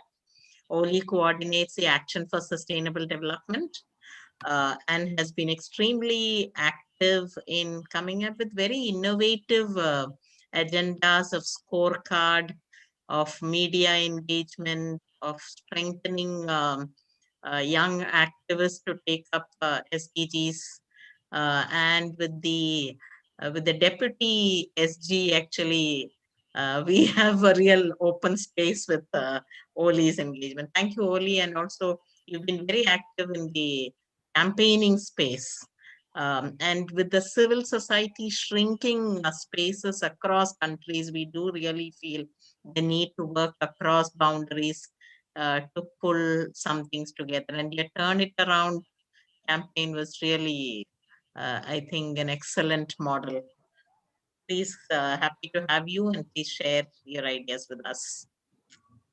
Thank you so much, Annie. It's wonderful to be here with all of you, and I've been listening and learning so much also from your experience. I think India really is one of the strongest examples of that really diverse inclusion, and you've really built such a powerful model around both the thematic engagements and also the regional engagement. And I was really impressed to hear just now from the various different regional processes that you've been running. It's very, very exciting to see, and we're very happy to help to amplify and share your stories. And so I have a few slides to share. I won't necessarily use them all, but I just have a few that can help just to explain some of the connections that we might be able to bring and some of the ways we might work together going forward.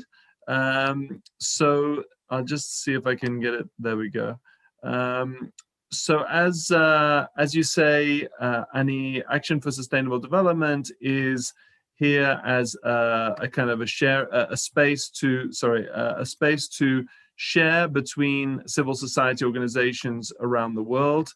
We came together with you and with many others in 2015 as part of the Action 2015 campaign, and really the platform has continued to grow and to continue to provide a space to connect between different coalitions and provide that joint advocacy and joint campaigning moments that we'll come on to. So some of the lessons learned, I guess, just to set the scene a little bit and to connect what you're doing with the learning from other parts of the world. As you know, we support national reporting by civil society, and we gather views on a regular basis from different coalitions and members. And so this just gives you a bit of a sense of what some of the priorities are and how we see things working as far as the reporting on the SDGs is happening at a global level. It does seem from the HLPF and the VNRs that most countries do provide some kind of space for stakeholder engagement now, although it's quite variable. Not every country has such an extensive process as you have in India. Most countries, when they report, most of them have now done one VNR at least, and they provide at least a baseline of data. I think there are still one or two that will be presenting for the first time this year, including the People's Republic of North Korea, but many others are already reporting for a second or third time. However, we have seen in recent years a reduction in the focus on the means of implementation and financing. And clearly that's a big challenge now with COVID, as well as Yared pointed out earlier, the double impact of COVID with the climate crisis is really leading to a huge gap in terms of financing. Most countries, or not most, but a larger number, an increasing number of countries do refer to leaving no one behind. But again, there's not enough targeted support to actually tackle the challenges around inequality. And we feel that there's a limited progress on the real transformative potential that is supposed to be there in the 2030 agenda.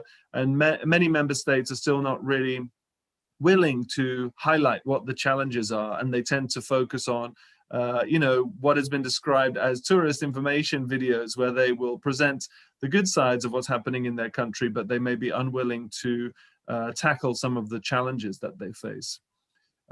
So what do our members and colleagues like you feel is important? We feel that as we go forward now, we're in the second cycle.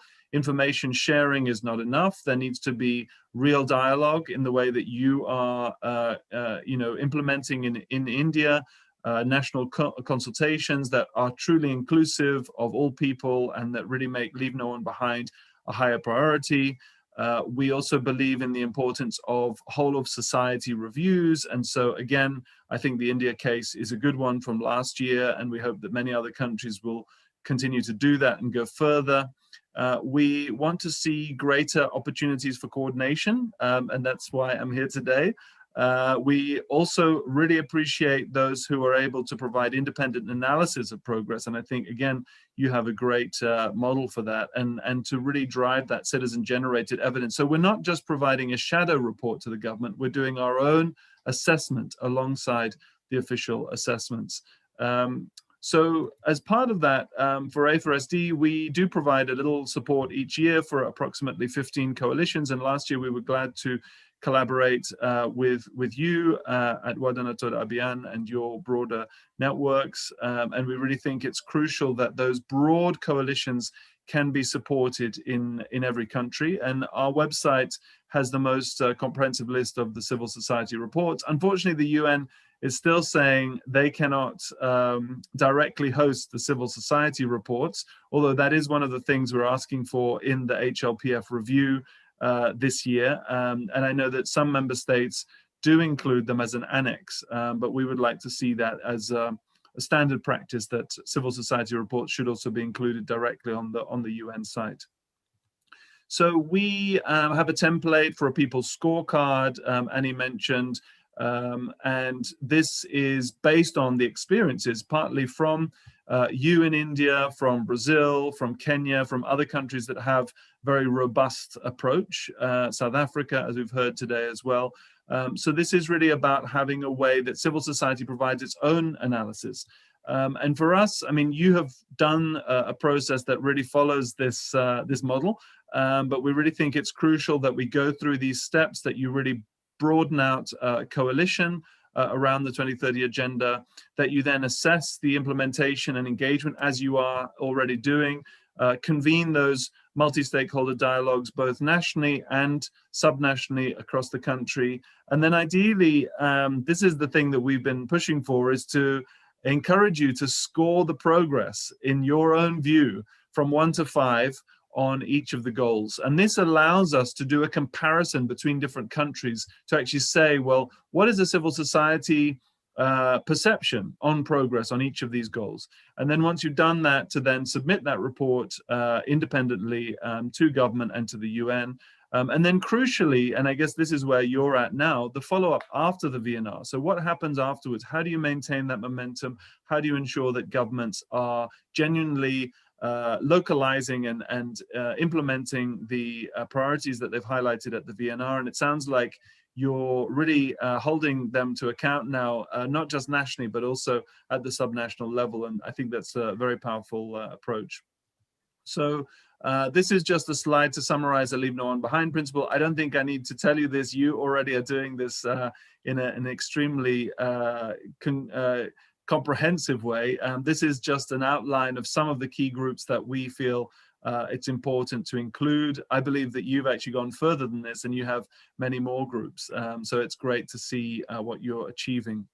I wanted to just share with you now some of the analysis that we did. So this, we're hoping we can do even more in this coming year, 2021, but this is from last year's scorecards. So there were about 15 or 20 countries that did produce a scorecard and did actually give us a ranking of 1 to 5 on each of the goals. So I've just pulled out some of the goals, the most important goals, I suppose, for us, or some of the most crucial goals for us. So goal 1 on no poverty. You can see here that many countries feel that progress is really not going far enough on the need to tackle poverty. Particularly, it seems, in Latin America. You can see both Guatemala and Brazil only scored 1 on the poverty reduction indicator. And I think for Brazil, that's particularly significant given the previous years, you know, in the 2010s when there had been some reductions. Now we're seeing a reversal of that under Bolsonaro and the government there. India is scoring 2 here, but many countries also saying that they really feel that the focus on poverty has not been strong enough yet from a civil society point of view. Goal 5 on gender equality, similarly, quite a challenge. I think it's interesting to note here that 1 or 2 countries did give slightly higher scores. So Mauritania, Kenya, Uganda, suggesting that there is some progress on gender equality. Spain, perhaps less surprisingly. So there's a little bit more scope there that some countries are feeling that gender equality is seen as a priority, even if it's not yet delivering fully on the promise. For goal 10, around inequalities, again, we're seeing a similar picture. And actually, I think overall, this one had some of the lowest average scores. And you'll see again, Nigeria this time scoring quite low. And I suppose, again, Nigeria is a country that has wealth, but that wealth is very poorly distributed. So it's the inequality gap that is really being highlighted there. But again, Guatemala, Peru, some of the South American countries, and India here, again, scoring only 2. So I hope this reflects your own feelings, but I think these are some of the crucial goals that we really need to see serious ambition if we're going to get anywhere near to achieving the targets by the end of this decade. Goal 16 as well. This is another key goal, of course, for many of us. Again, a number of countries registering concerns around erosion of civic space and freedoms. Nigeria, Fiji here as well, but even Spain. You know, Spain has quite repressive laws now in terms of the right of peaceful assembly and protest, and so many Spanish organizations feeling that they are being squeezed. So this is a challenging picture that we see. So that gives you an average, and we're hoping this year we'll have more countries to add to that list, but that's an average of the scores based on the civil society's coalition scores. How do we see, or how do you see the progress on each of the on the goals overall when you take the average? So here Finland is noticeable for being quite a bit further ahead as far as civil society is concerned, and I think that was partly because the Finnish coalition was actually very closely supported and working closely with the government to actually identify targets, and the government there was very collaborative, and there was quite a strong process of dialogue. But interestingly, some other countries also seeing some progress. I mentioned Argentina, Indonesia here as well, Uganda, Mauritania, where there had been some progress seen by civil society, but still a large number of countries saying that, you know, there's less than 50% progress on all the goals. Brazil, South Africa, India, all within that that sort of around just over 40% progress. So we really do need to see significant acceleration if we're going to get anywhere near. So that's just an initial picture, and we're hoping, as I say, that each year we can expand on that. We can have more countries. We can really give a strong way that all of the information that you're gathering can then be projected at those UN conferences, at the high-level political forum, and at the UN General Assembly in September. So that's one avenue. Another avenue is in terms of the actual day-to-day advocacy. and we're very happy to work with you to share your reports, to ensure that we can provide briefings to some of those member states and the UN in upcoming meetings. And the door is always very open on that. And of course, as you know, there are the major groups and other stakeholders. I've recently been asked to step up as one of the organizing partners for the NGO major group. So that's another avenue that we're very happy to open the door for your speakers and your representatives. But as you know, there are also other key groups like persons with disabilities that have their own direct representation, volunteer groups, older persons, children and youth, women's major group. So lots of opportunities there to plug in your recommendations into those key groups. And then finally, I wanted to talk a little bit about the Week of Action that Annie kindly mentioned. So the Week of Action is focused around the same week that the UN General Assembly takes place at the end of September every year. And this has been building now steadily since 2016, I guess. And I just wanted to highlight where we got to in the last couple of years. So in 2019, we had gone for a whole week, and you can see by that time, 2,500 actions approximately in 180 countries, about 21 million people involved in some way. Partly online, partly physical events, awareness raising events. Some of the events you yourselves have been hosting within your towns and villages, events in schools, art installations, a very wide range of activities to really raise awareness of this agenda.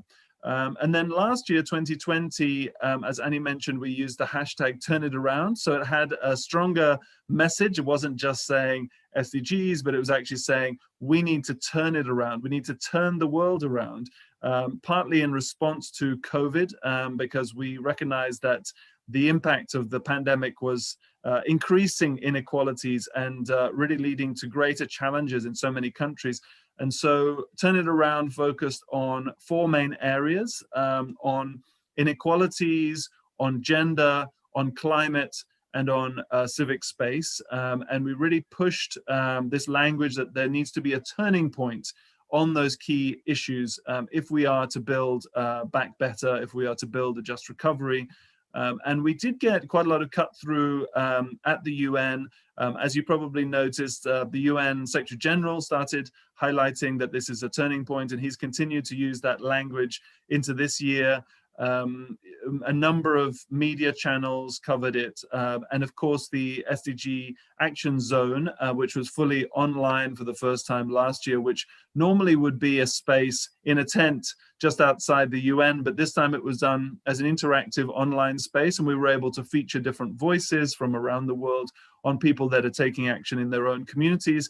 And we look forward to working with you to do more of that in the coming year. I think it was, we had Bina from the Dalit community speaking from India, Bina Palikal, who spoke extremely powerfully about the situation for many Dalit communities in the time of the pandemic. So we really want to continue to use that space to enable stories that you are working on to be shared so that people can hear. I mean, that's the one, I guess the one upside of this pandemic is we've become so used to using the online forums to share stories and share messages, and we look forward to doing even more of that in the coming year. So that's it in terms of my overview. You can find a lot of our resources on the website. That's my email there as well, but please feel free to get in touch through Annie, through the team. Looking forward to continuing to be able to work with you. I just spotted, apologies if I spoke a little too fast. I've only just seen the message, and I hope it was okay to keep up. Next time I come on, I will speak more slowly, but thank you so much for the time, and look forward to further collaboration. Thank you, Oli. I think even as we get very busy with our own civil society work and the SDG work, I think just having a glimpse of what is possible at the global level and where are the spaces that we can, engage with. That really, I think, adds a lot of value to the work that we do, especially at the current times when it's been extremely difficult. Countries are not very forthcoming for engaging. And I think to have a larger space really makes a lot of difference. And thank you for anchoring that space and sharing those opportunities with us. You've always been someone that has pushed us to, engage with many of these spaces. Thank you for that. I'm sure many more people from India would sort of, connect and engage too. It will be nice if a lot more of us can engage with the processes at the global level. Thank you. We are coming to the close of the time. I also realize that we may be overshooting by another 10 minutes, if that is okay with everyone. I really would like to, at this time, request Roshni from who's been one of the very strong spokespersons and leaders from the Western Club, Bablu Loithong Bam. That's a bit of a mouthful even for us to pronounce. Bablu from the Northeast Club, who's a very well-known, human rights activist. And they have really taken some of these things forward. And we have AK Singh from the Eastern Club. We unfortunately do not have Edwin Jaydas from the Southern Club. He has not been able to connect to us today. AK has shared some of his ideas on how we can move forward. And as I was saying, these are the strong hands that are anchoring the clubs and have their own passion about building it forward. So I would at this time request Roshni and Bablu and AK to come in with thoughts on how do we take these forward now that we have laid some foundation and we have created certain energies and connections. If I could request Roshni to start and then Bablu to move and then AK to also take forward the processes. Roshni.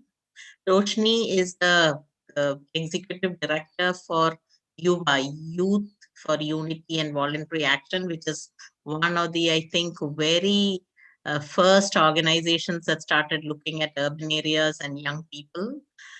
She has been guiding that whole process in Maharashtra and other nearby states. And a lot of our connection on urban poverty really comes from the work that YUVA does and their partners do. Roshni.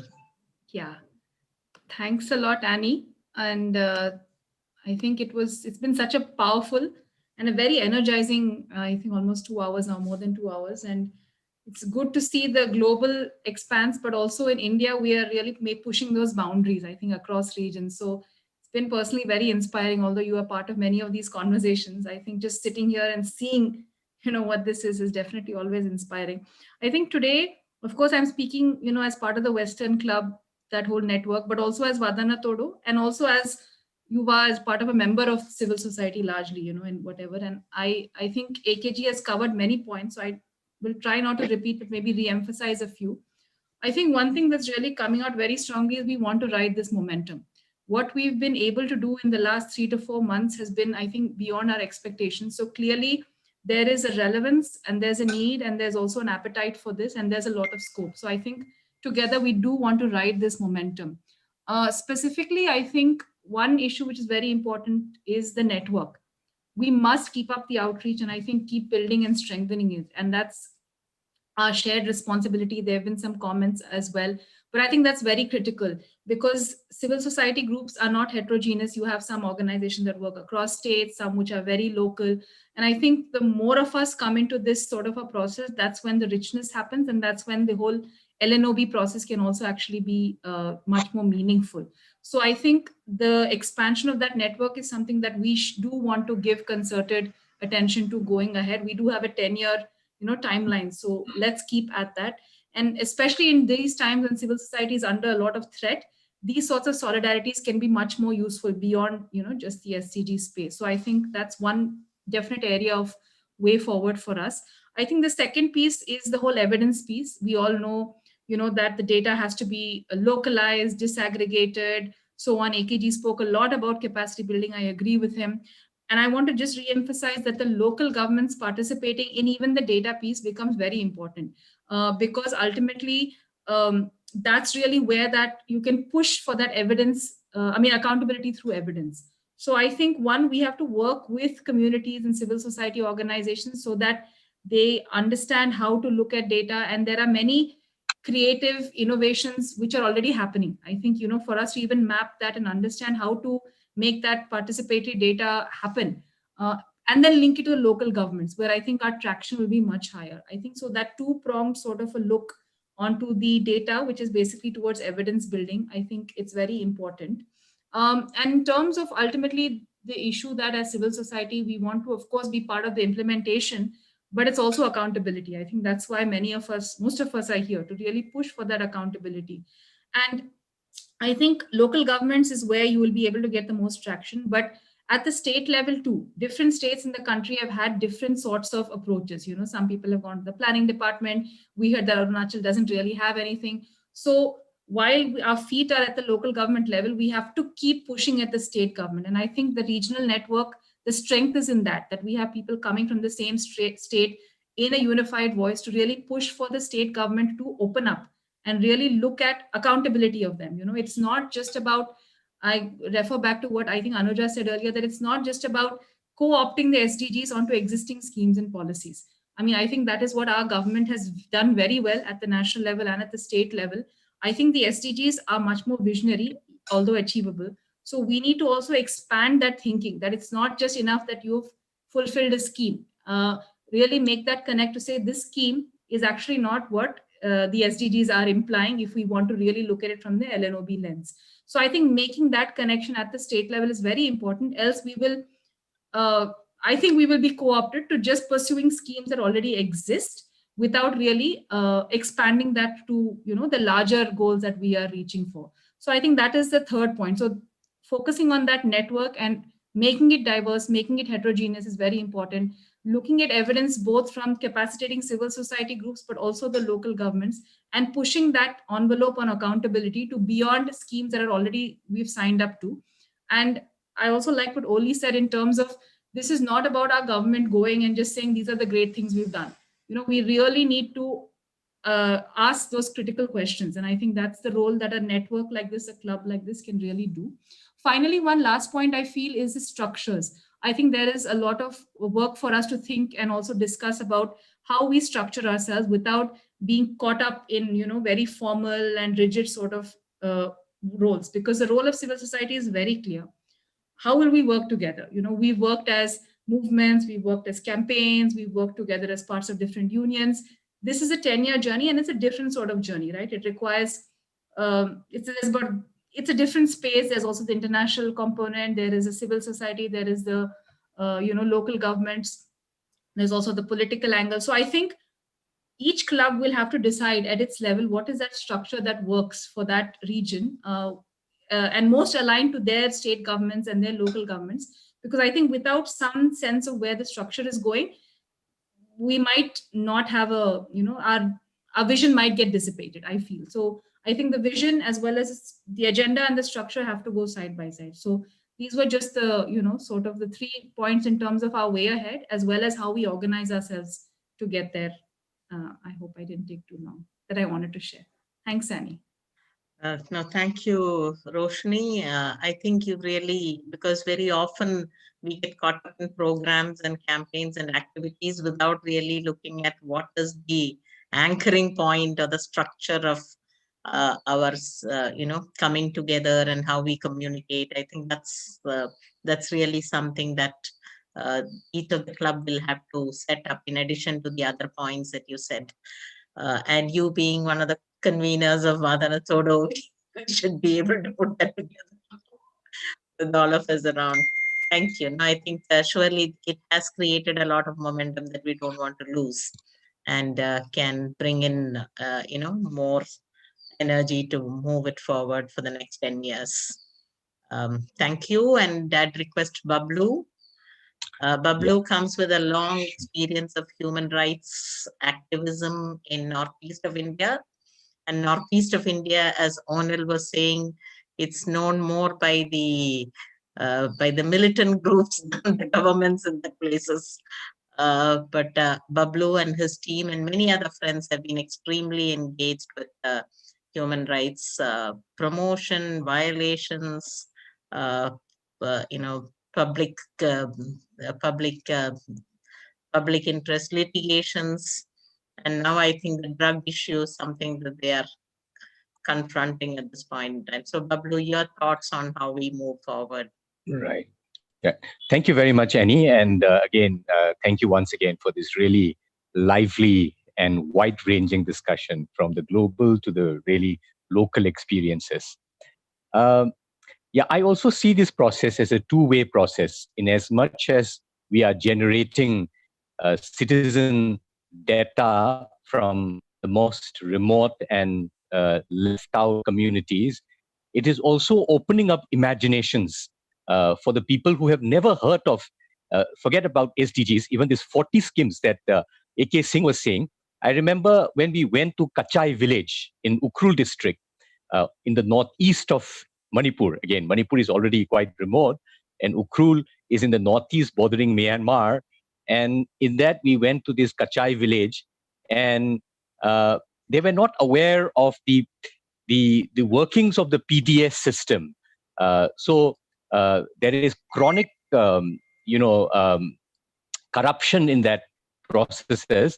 There to talk about SDG and the principle of leave no one behind makes a lot more difference than just seminars and meetings that we are talking about. For them, it really means, opening up a whole new horizon of imagination and thinking of how we can reimagine ourselves for the next 10 years.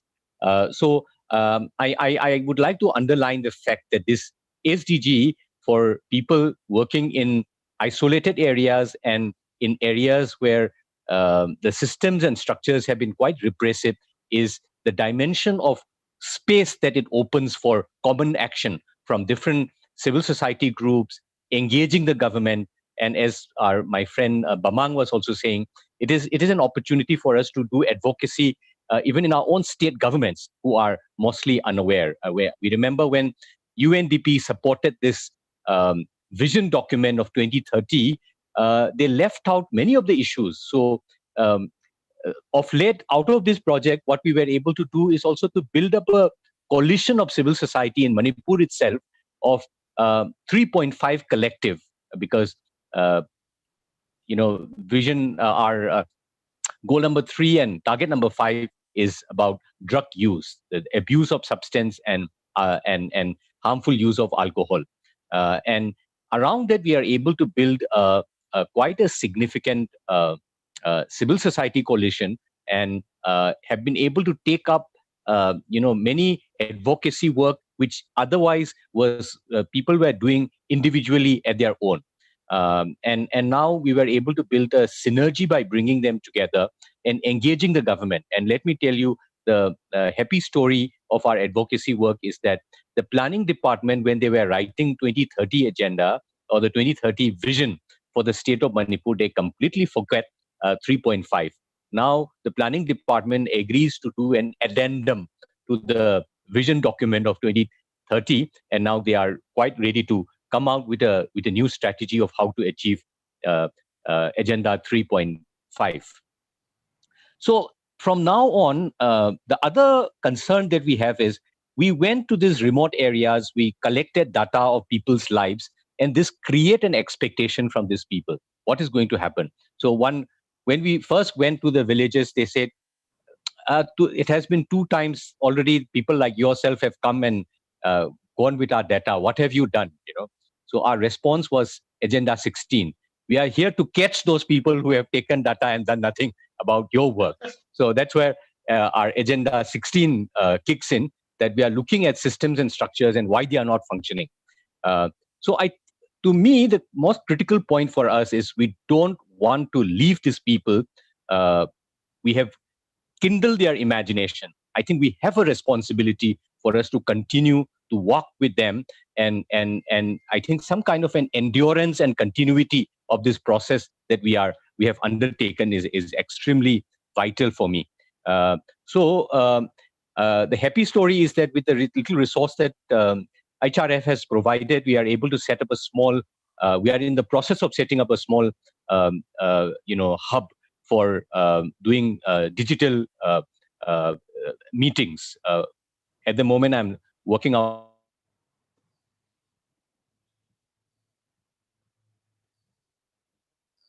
Pablo, we just lost you.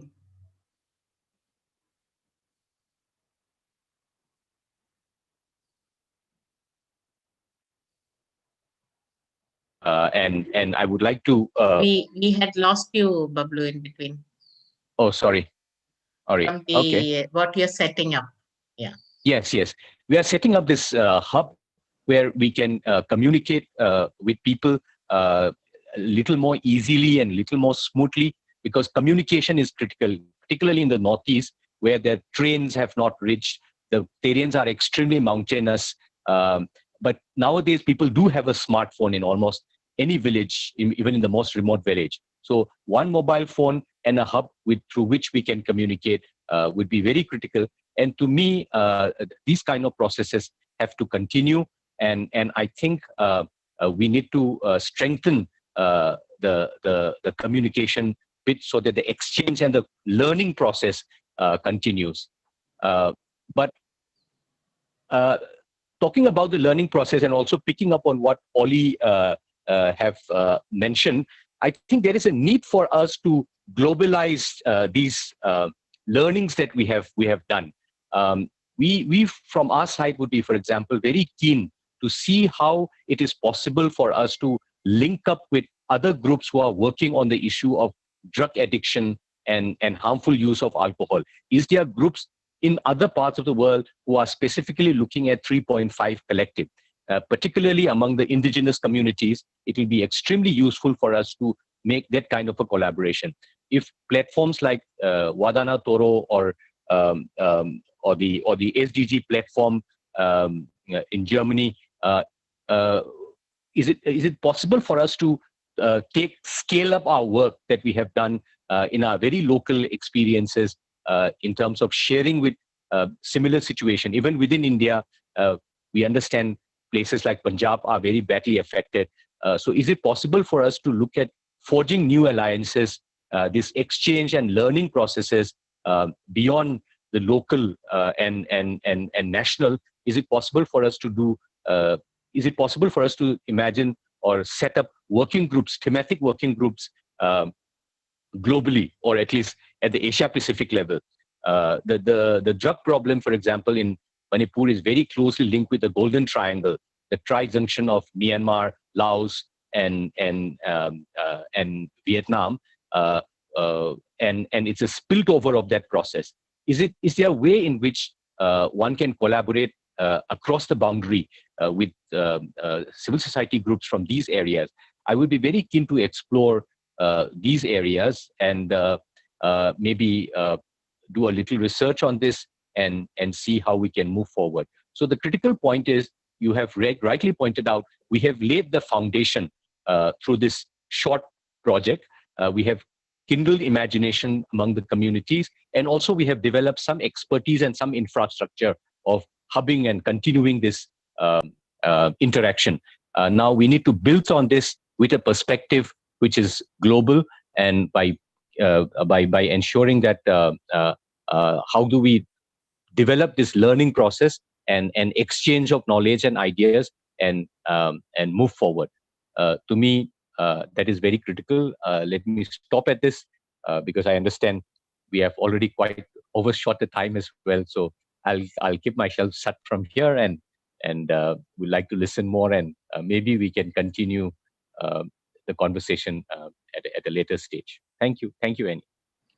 Thank you, Pablo. Northeast is an enigma for us in India itself. So it's really nice to connect to Northeast and get to know its issues and concerns, and a lot of creativity also in that region, which we can see when we come there. Very innovative, creative ways of doing things, which surely is something that the rest of the country can also learn from. So thank you so much for being so connected to the rest of the issues, and also for connecting the Northeast with us. I'd also request AKG if you have any last thoughts, AKG, on how we should take this forward very briefly. Yeah, I think I have shared everything. Yeah. And I will write this and share with Aditi. Okay, AKG, thank you. And I think I would really, come to the time to requesting Aditi to thank everyone for really a very 2.5 hours, which went without any of us feeling the length of time. Aditi. I would just like to take this opportunity to thank all our panelists.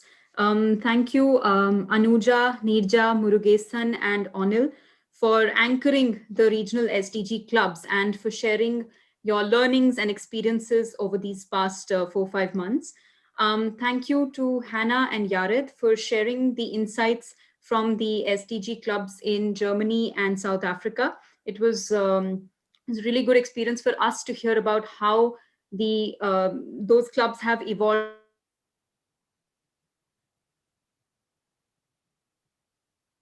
We lost your voice, Aditi. Can't hear.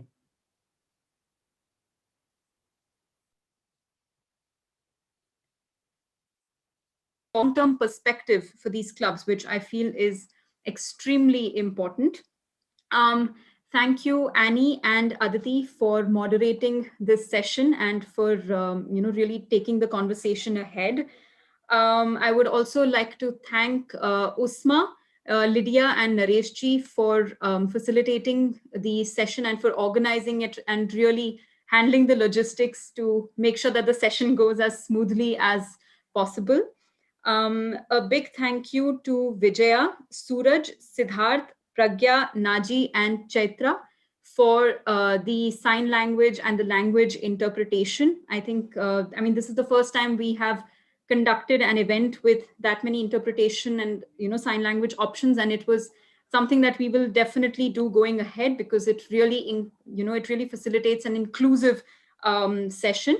And last but not the least, a big thank you to Human Rights Advocacy and Research Foundation for spearheading this SDG clubs, the Open SDG Clubs India, and for GIZ for all the support in this project. Thank you so much. Thank you. And thank you to the Secretariat that has been really coordinating, collating, and making a lot of innovative things for us to think through. Really take to thank everyone who's been here with us. And we look forward to continuing the conversation with each one of you, either at the regional clubs and national club at Vadanatodo and each of us. So please feel free to come in with ideas and opportunities where we can collaborate and take things forward too. Thanks to each one. And we will share a short note on this conversations, and also the materials that have been developed will be put on a website, which is be available to looking through things. And we really look forward to making use of the next few years to push the agenda ahead. Thank you so much once again, and look forward to continued engagement. Thank you, Onil, Anuja, Mansi, I can see, and Chitra, I can see from the club. Revati is here. Thank you. Thank you so much. Yeah, a big thanks to all the regional club team and also the National Secretariat. Thank you.